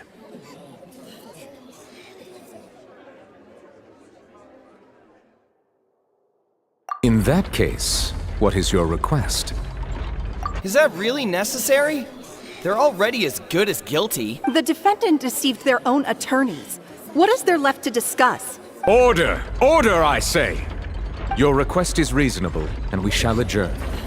This trial will reconvene in 1 hour. So you would stick to Mr. Linney's defense even after knowing what you do now? You certainly have more professionalism than I thought. In that case, my dear audience, let's allow the joy of victory to steep for a little while longer.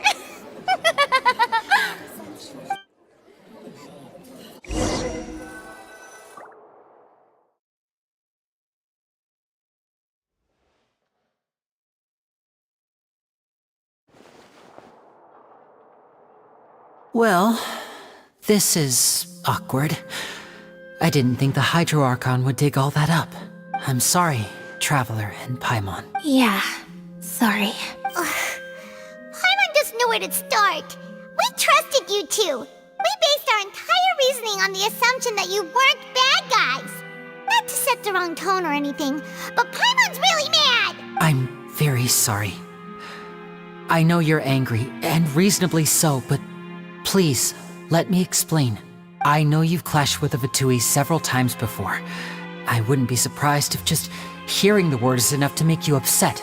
But our organization is very, very large, and the Harbingers have very different personalities and goals. Right now, we want to save people. As many as we can. That's right.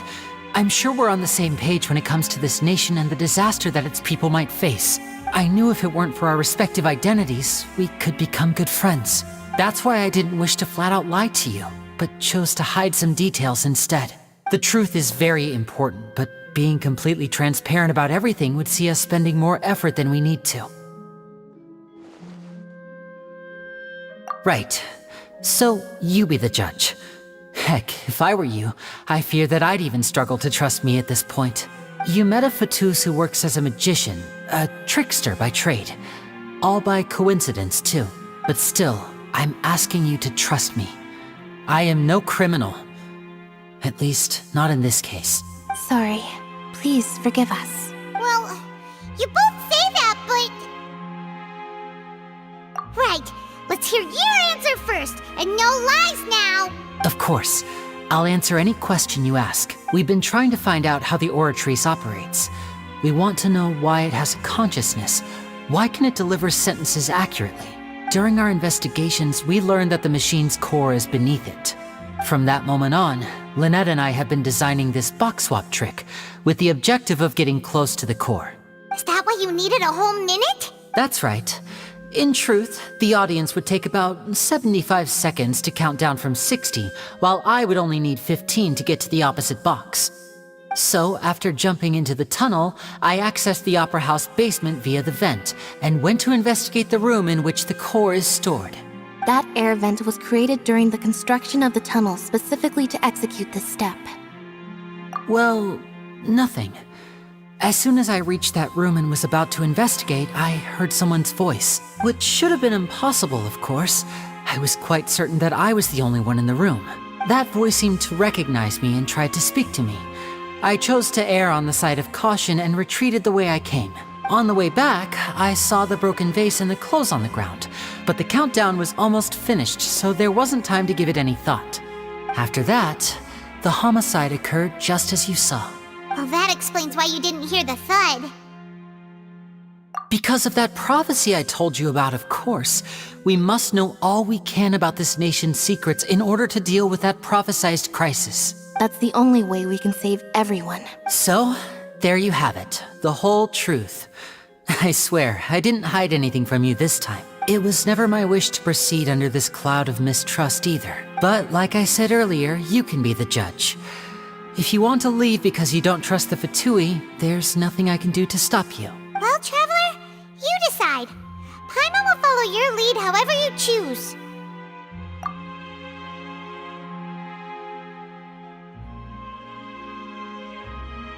Okay, thank you. Thanks for giving us a chance. The current problem is that the scales are tipped pretty badly against you two.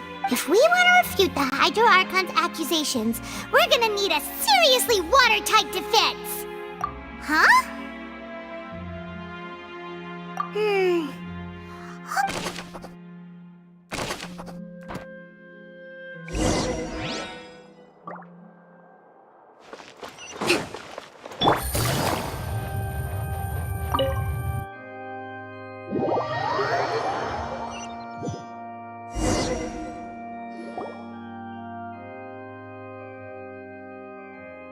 Both parties have returned to their positions. When last we left off, Mr. Linney acknowledged the new evidence presented by Lady Farina as fact. Therefore, Lady Farina may continue stating her reconstruction of the events. That took long enough.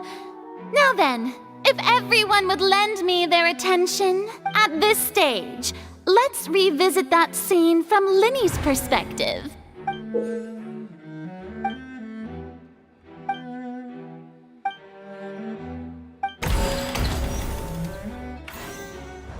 As the countdown began, he entered the tunnel. When the flatbed trolley passed, he opened the box and got into an altercation with Halsey, which caused the loud thud. He did not realize that this sound could be heard by everyone in the opera house, which is why he claimed earlier that he could not hear the sound. Finally, he used the vase to knock her out, before making her change clothes to prevent others from recognizing her. At this time, Cowell arrived in the tunnel, having heard that strange noise, and caught Linney red-handed. So Linney proceeded to knock him out too before stuffing him into that box. Afterward, Linney passed the unconscious Halsey to his accomplice through the magic box in the audience stands, before operating the devices such that Cowell's death would be ruled an accident. And there you have it. Does the defendant's side have any objections to Lady Farina's description of the events? The key to refuting Lady Farina is the order of events, what Linney experienced and what he saw.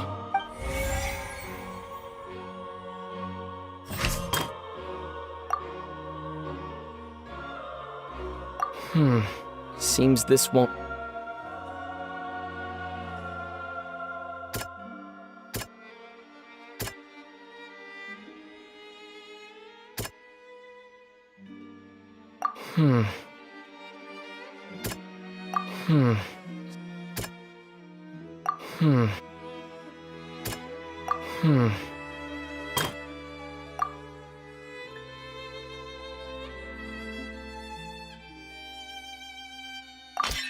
According to Linney, he left via the vent after entering the tunnel. He couldn't have had that altercation with Halsey.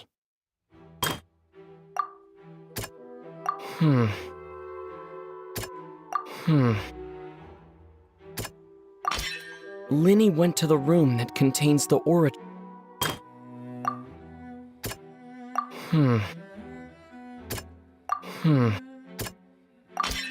Linney did not...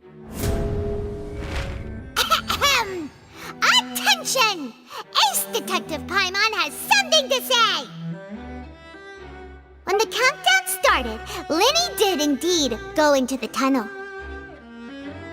But he immediately used a vent to access the Opera House basement, which is where the underground core of the Oratrice is stored. Once he reached that area, he heard a voice in what should have been an empty room. Since he felt something was amiss, he returned immediately. The crime scene had already developed by the time he reached the tunnel again, and in order to complete the magic trick, he did not remain there for any length of time. Finally, he reached the surface, and that was when the accident happened from his point of view. Therefore, he's innocent!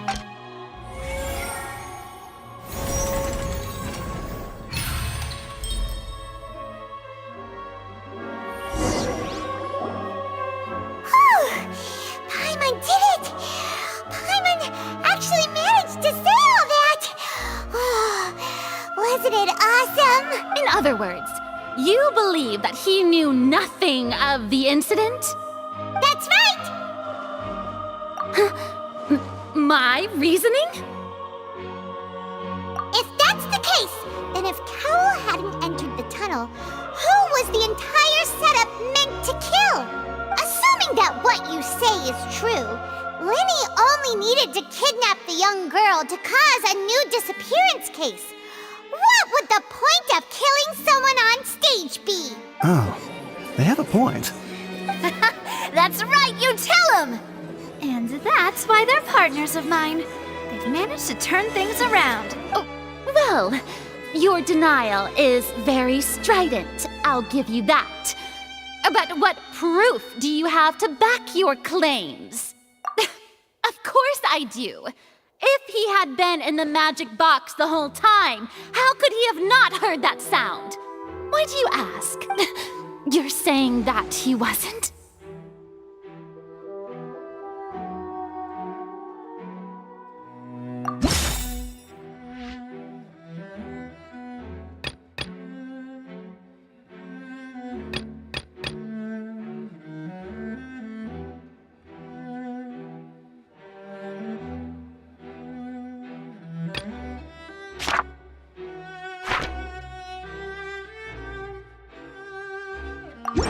That's right!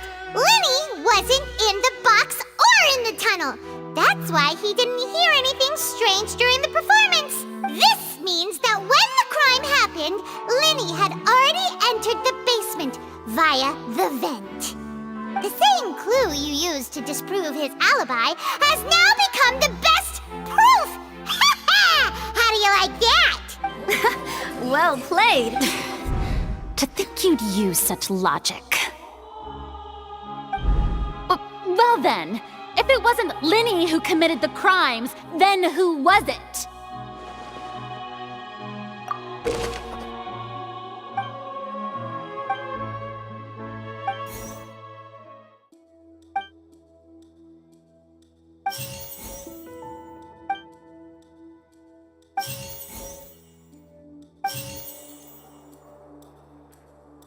Halsey is the missing person and an ordinary audience member. Or did she have her own scheme all along?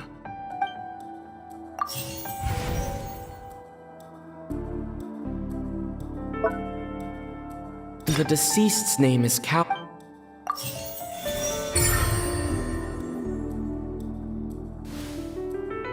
Huh? That can't be right. Are you serious? The killer was, in fact, Cowell, the deceased! Oh, is that so? How interesting! Let's hear your reasoning then. What I must do next is recreate the truth. What Cowell did, and how he went from would-be perpetrator to victim.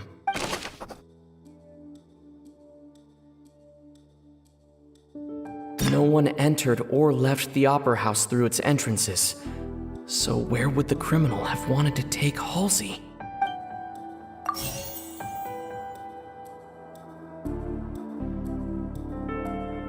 The sound we heard may have come from a clash, but Halsey's clothing was in the tunnel, so Linny was not in the tunnel at that.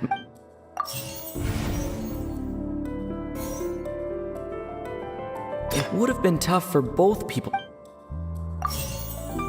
No one entered or left. The deceased's name is Cowell.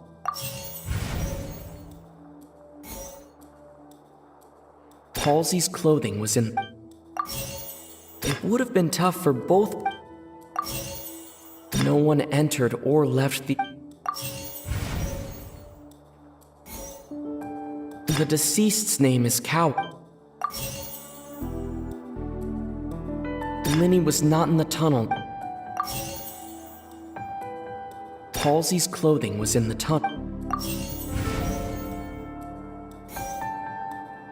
Linny was not in the tunnel at the. The deceased's name is. It would have been tough for both.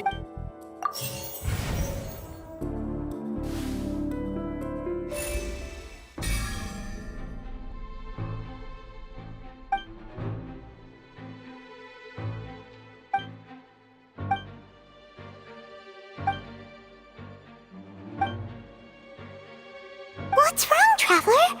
Are you still having trouble figuring things out? I see how it is.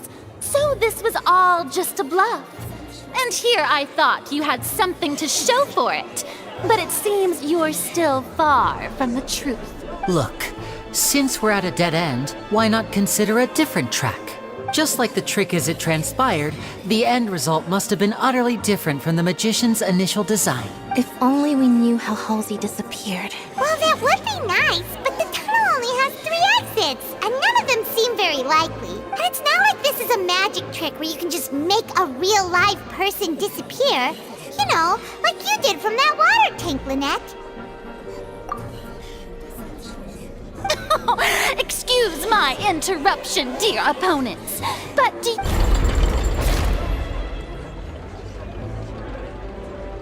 If the defense is unable to make further effective arguments, we will move on to the next stage of the trial. Linny was not in the tunnel at that moment, which gave our criminal ample time. The sound we heard may have come from a clash, but the deceased's name is Cap.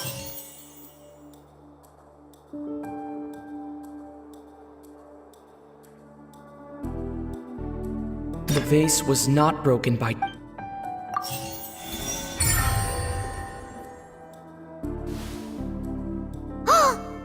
gets it! It all comes together if Halsey disappeared instead of Lynette escaped from the water tank. If there's a... Oh, just a moment, please. I do hope you know how preposterous you sound at them. How could a person ever be transformed into water? This is reality we're talking about here, not some Must we really? I should think that of anyone. Your friend Linny already knows this truth very well. Magic tricks are ultimately just illusions and misdirection. But Halsey's disappearance is very real. We're talking about 2 completely different things. Even so, I trust the Traveler's judgment. The truth must be out there somewhere. Perhaps some new line of reasoning may open if we try to gather all the focal points that don't make sense. Since Cal was the deceased, we haven't placed much attention on him. But given that we aren't making much progress with the case, it wouldn't hurt to have a look at his belongings, would it? People really do come up with all sorts of harebrained schemes when at the end... Nevertheless, I believe that this is a reasonable request on the part of an attorney. Since the trial does indeed appear to be at an impasse, I believe that additional evidence may help us make more progress. Guards, please step into the lounge and examine the personal effects of the deceased Cowell. We are still examining the items, but we have already made critical progress that we feel must be shared with everyone post-hit. We discovered several test tubes of fluid within Cowell's baggage, each labeled separately. The notebook in his backpack claims that these fluids are... water from the Primordial Sea. The Primordial Sea? The note's contents also indicate that Cowell belonged to an organization that sells illegal drugs and that he had an accomplice. The notebook has many entries concerning safe usage of these fluids, in which the keyword dissolve appears many times. One of these tubes was labeled Opera Epiclese, along with yesterday's date. It is empty. The notes also state that these dissolution properties work exclusively on people from Fontaine. It's likely that Halsey was chosen as some sort of test subject. As such, we believe that the defense's hypothesis is, in fact, supported by sufficient evidence. You've got to be kidding! People dissolving into water? Could something so ridiculous actually be true? Wait a moment. This reminds me of a certain prophecy, but it's just a coincidence, isn't it? Huh. If people can become water, does that mean that the water tank's real use was as a means to hide water stains? And if Cowell was targeting that girl... Wait just a minute. Could that mean... You two, with me, quick! Demoiselle, wait! What about your partner? Let's go. Just trust me. Order! Order! It is undeniable that further... Still, let us assume that these clues are indeed authentic, albeit with the understanding that Ms. Halsey has yet to be found. Guards, please continue examining the items along these lines. Mr. Linny, It appears your hypothesis is supported by the evidence, so please continue speaking. Of course. If we uphold this hypothesis, I believe that many of this case's seemingly unrelated clues can be connected together. Right! Like the metal hook! That one didn't make sense at all. Let's think about this. Cowell's methods must have something to do with that water from the primordial sea. Lynette was in the magic box on stage the entire time. Did she have something to do with this? I remember there was something else within the inner layer of that box. Lynette was in the magic box on... The deceased's name is Cowell. Now it seems like the hook rope was not meant for another magic trick, but was instead some form of trigger. I remember there was something... The water from the primordial sea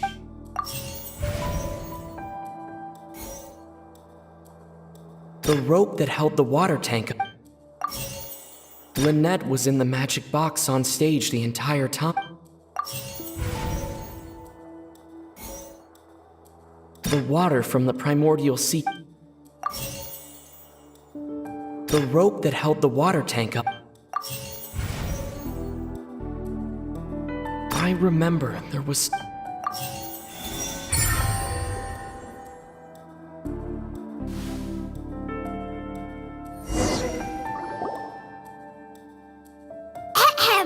It's Ace Detective Paimon's time to shine again! In the original plan, Cowell would tamper with the water tank rope and the number selector securing his target. When the magic box containing Halsey was lowered, the metal hook would retract gradually and pierce the balloon at the top of the box.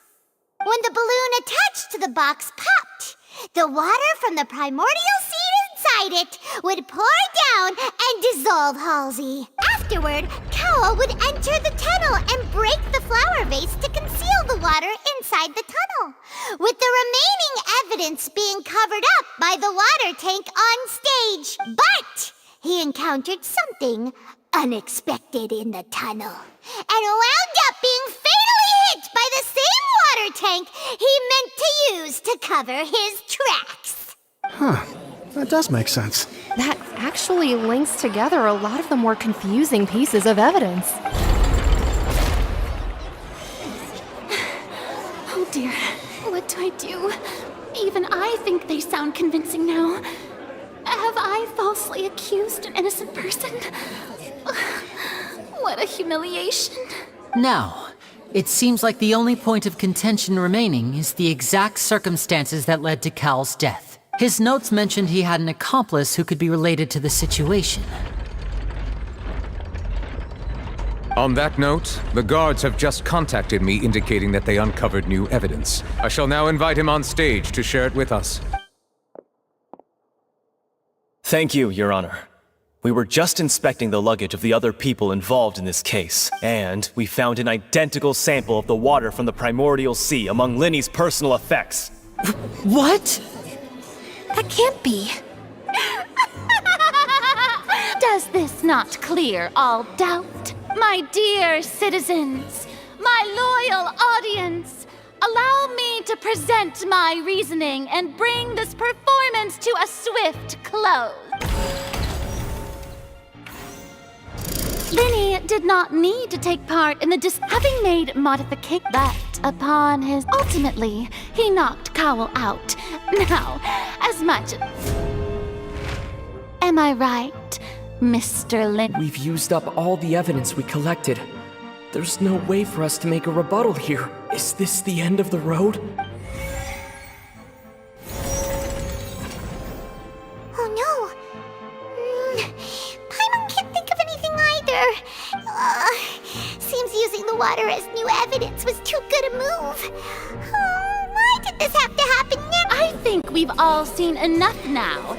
And we have ample witnesses to my flawless reasoning. I believe this is indeed the finale.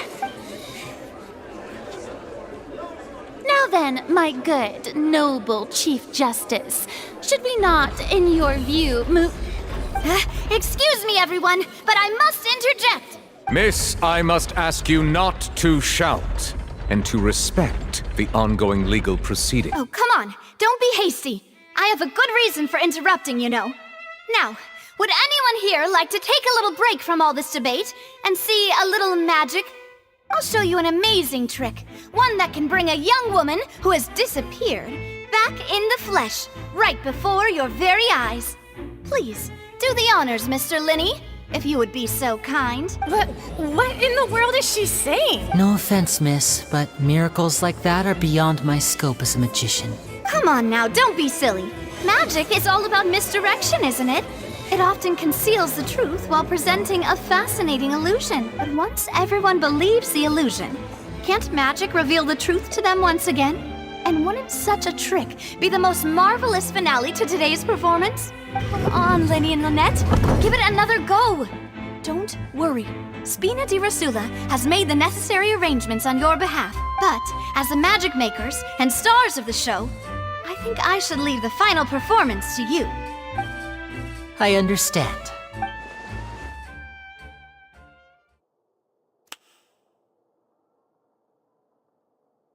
And voila!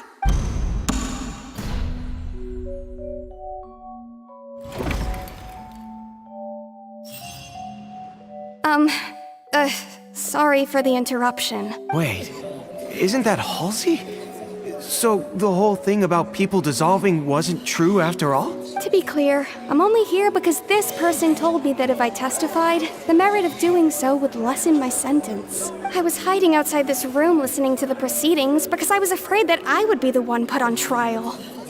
I was just feeling happy that no one had noticed me, and then before I knew it, she caught me. That'll teach you to underestimate us three. Where should I begin? I'm sorry. I'm the one who killed Cowl. I admit it. What? Why? Firstly, my name isn't Halsey. It's Lillian, and I'm originally from Mondstadt. I heard that Linny's show was gonna be a real thriller, but I missed the chance to buy a ticket, so I stole one. That's how I make a living. I steal stuff here and there. And I'd never been caught before. But I was noticed at the harbor a few days ago, and I barely got away. Linny was the one who caught me in the act. Hey, no wonder you look familiar. So you were the thief! Liddy even mentioned that you were pretty skilled. Well, and I thought that would have been the end of it, but then the number selector chose me. He even mentioned the Fortress of Meripede. That's a prison, isn't it? So you can imagine how shocked I was. I thought he was onto me for sure. So I played along with the show while looking for an opening to flee. But then I got water poured on me for no reason, and then someone jumped into the tunnel to nab me. I wasn't going to take that lying down, so I knocked him out and stuffed him into the box. There was nowhere to run from there, though, so I had to change my clothes and hide in a box containing performance costumes. I slipped out after the first guard arrived at the scene and continued hiding inside the opera house. Can a person even hide in there? But I swear I didn't know that the water tank would fall down. Really, I swear it. Had I known that, I wouldn't have put him in the magic box. I may be a thief, but I'm no killer. Well, that makes everything pretty clear now, doesn't it? This time, we need to tell the entire story from Lillian's perspective.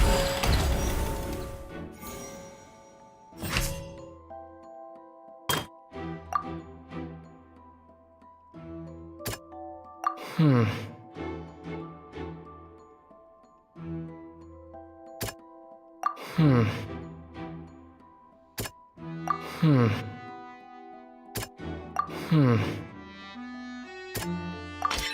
The strange sound wasn't from a fuck.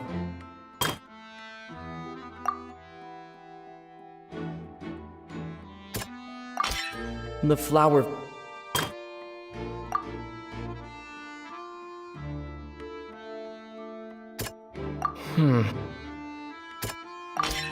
Lillian was afraid.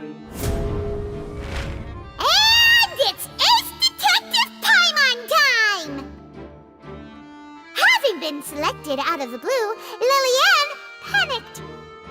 Her panic only intensified after she entered the tunnel and had water poured on her head. So she kicked the door open, producing the thud we all heard. Hearing the commotion, Cowl leapt into the tunnel, only to discover that Lillian had not dissolved. He did not know that Lillian was not from Fontaine, but was a thief who made her way in by stealing a ticket. Mistakenly believing that the water from the Primordial Sea needed time to take effect, he tried to force Lillian back into the box. The two broke the flower vase during the struggle, but Lillian came out on top, knocking Cowl out and putting him in the box. With no way of escaping, she changed her clothes and hid in the costume trunk until the performance ended.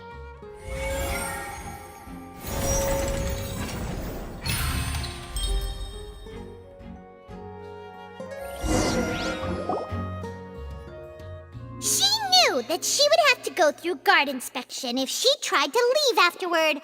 So, she has been trapped in the Opera House these last 2 days! She had already become desperately hungry by the time we were chatting over macarons. So, she swiped 2 of them right under our noses. Talk about a sneaky thief. At this point, all the events that happened in the tunnel have now come to light! Ah, so that's the whole story. Bravo! Bravo! Now then, Lady Farina, do you wish to speak against the defense's statements? Please answer the question, Lady Farina. Also, if I may add, the trial has not yet ended. As such, I request that the prosecution not leave the room before the proceedings have concluded. What? Are you reading my mind now? No, I have no further arguments. I admit defeat. But really, could you at least have left me with some dignity? Wow, look at that! She's like a deflated balloon now. If there are no objections, then as the Chief Justice of Fontaine, I shall once again repeat the full sequence of events. The actual perpetrator of the serial disappearances, Cowl, selected his next victim from the audience reservation list. With some modifications to the selector, he could ensure that the pre-selected young woman would be chosen. To cover up any evidence while committing the deed, Cowl thought of allowing the water tank to fall, which would conceal the water left behind after the young woman was dissolved. He also tampered with the rope suspending the water tank, using the fireworks at the end of the performance to cause the tank to drop and hide the watermarks. He poured the water from the Primordial Sea into a balloon during the preparation of the magic box and stuck it to the box's lid. Finally, he passed the prepared hook on a rope through the gap in the magic box's door when bringing the young woman to said box. When the magic trick officially began, the box containing the woman was lowered into the tunnel, tightening the hook rope and bursting the balloon containing the water. If all had gone to plan, the young woman would be dissolved at this time. However, Lillian was not from Fontaine and thus fled the box with a loud noise. Realizing that there was trouble, Cowl entered the tunnel and met Lillian. Thinking that the waters had not yet taken effect, he decided to proceed. However, his opponent was more capable than he thought, and he was overcome, knocked unconscious, and placed into the magic box, and thus became his own final victim. Lillian, according to her own statements, then changed clothes and hid until the performance ended, before hiding in other parts of the opera house. As for Linny, he was in the underground structures within the opera house, and was thus ignorant of these happenings. From this reconstruction of events, we can conclude that Linny, the accused, is in fact innocent. While there is much in Linny and Lillian's conduct that should still be investigated separately, this case, at least, can be handed over to the Oratrice to make the final decision.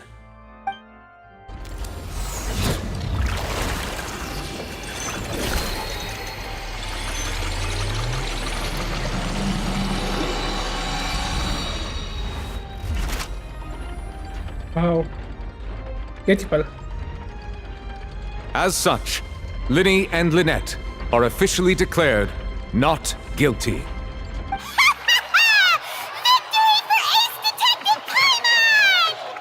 Great work, partners. Thank you all. Thank you so much. Next, I think we deserve an explanation, Guard Vaughn. How did you find the water from the Primordial Sea in Linny's baggage? Right! Your discovery caused me to make a serious mistake, you know.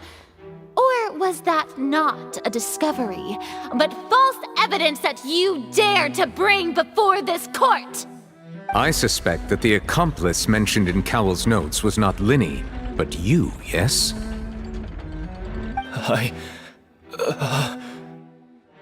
I'm sure you know what you must do to lessen your sentence. Speak quickly! Unless you want to earn yourself a one-way ticket to Coupon Town. I was just following orders.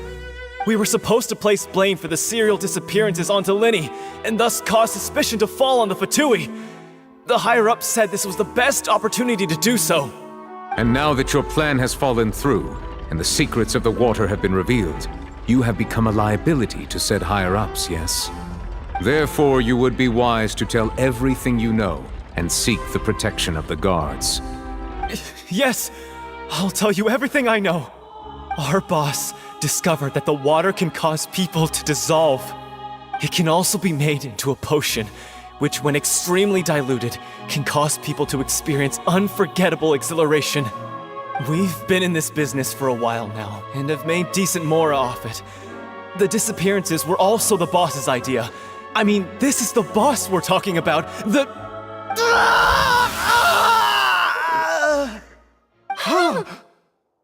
What the? Ito din water. And now he can no longer talk. Such ruthlessness. I shouldn't have expected any less of them. An outrageous act. All present, please submit to inspection immediately.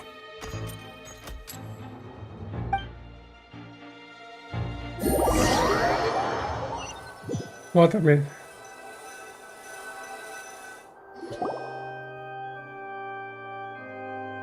So, we're just going back now?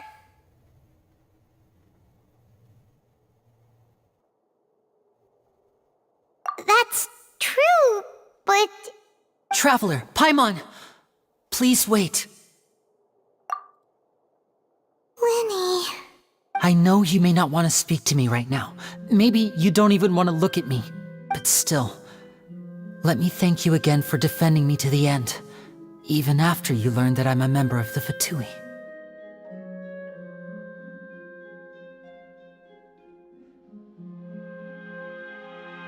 I guess. But regardless, I'd like the opportunity to set things straight. I didn't approach you with any ulterior motives or ill intent. I've spoken to you as myself, just plain Linny this entire time. As for why I'm a Fatus, it's because the goals of the House of the Hearth align with those of an orphan like me. That's all. That was how Father, who you might know as the Knave, approached recruiting us back then too. The Knave? The one who controls the House of the Hearth? She's your father? That's right. And since we're here, I was wondering, would you mind hearing a story? It's about my past. Back when our parents first died, Lynette and I were left wandering the streets. To survive, I took to surreptitiously observing an older street performer who did magic. It took me several days to figure out how he pulled off his amazing tricks. I took my sister through several streets until we found a crowded corner, and we began to perform magic tricks there. To my surprise, we proved to be pretty popular, and we could at least stop worrying about where our next meal would come from for a time. But I didn't want my sister to remain a street rat together with me forever. Before long, an aristocrat came to me and claimed that he wished to take us in after watching my performances. So you went from orphans to nobility just like that? That was how we felt at first too. As if fate was on our side and we could say goodbye to those painful days. But I gradually discovered that while we were called foster children, he was really after my talent for magic tricks.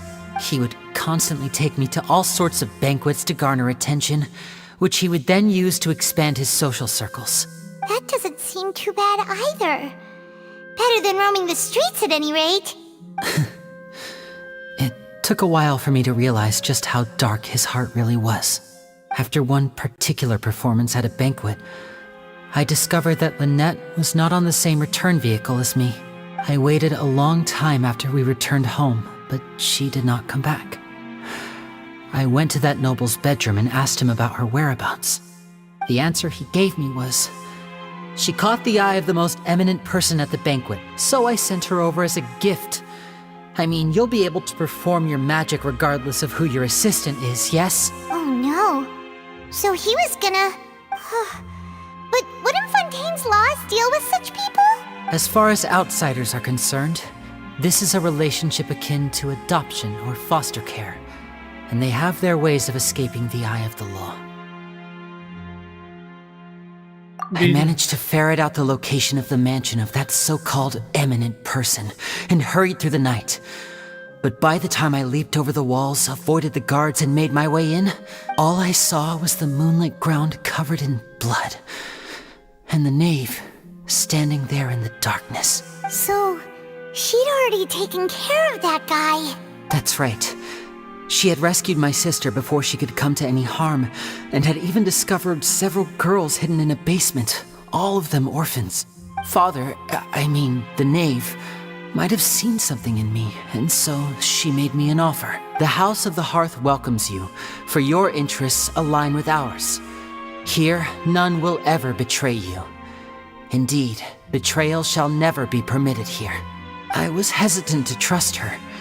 I had just been betrayed by nobles. But she was also quick to destroy the noble who had taken us in at first, giving us back our freedom. Oh, so that's how the two of you joined the House of the Hearth. She has her own plans. She has gained permission from the Tsaritsa to first use the Gnosis' power once she obtains it. She plans to use it to find a way to break the prophecy and save Fontaine. So, she believes in that prophecy too? That's right. The whole House of the Hearth is currently working to combat that crisis. Today's case has also proven that people from Fontaine can indeed dissolve into some sort of water, thus further supporting the prophecy. All of us house members here, Lady Arlecchino herself included, are from Fontaine. We won't give up on defending our homeland. To us orphans, the only connection we have left to this world, apart from our family, is our homeland. So, from small deeds like distributing magic pockets to huge schemes like stealing a Gnosis, everything is aimed at dealing with that prophecy. It's all right. I understand. The only thing I can do is relate all this to you. I just hope you can understand that even as a member of the House, I have never stopped making my own decisions, and that I believe what I'm doing is right.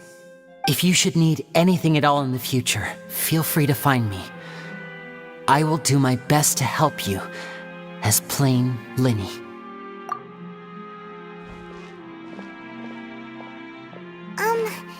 Bye, Linny! Bye.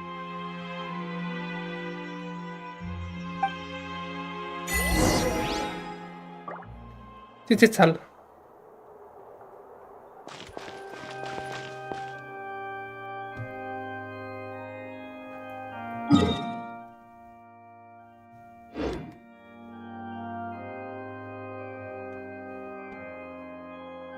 See you next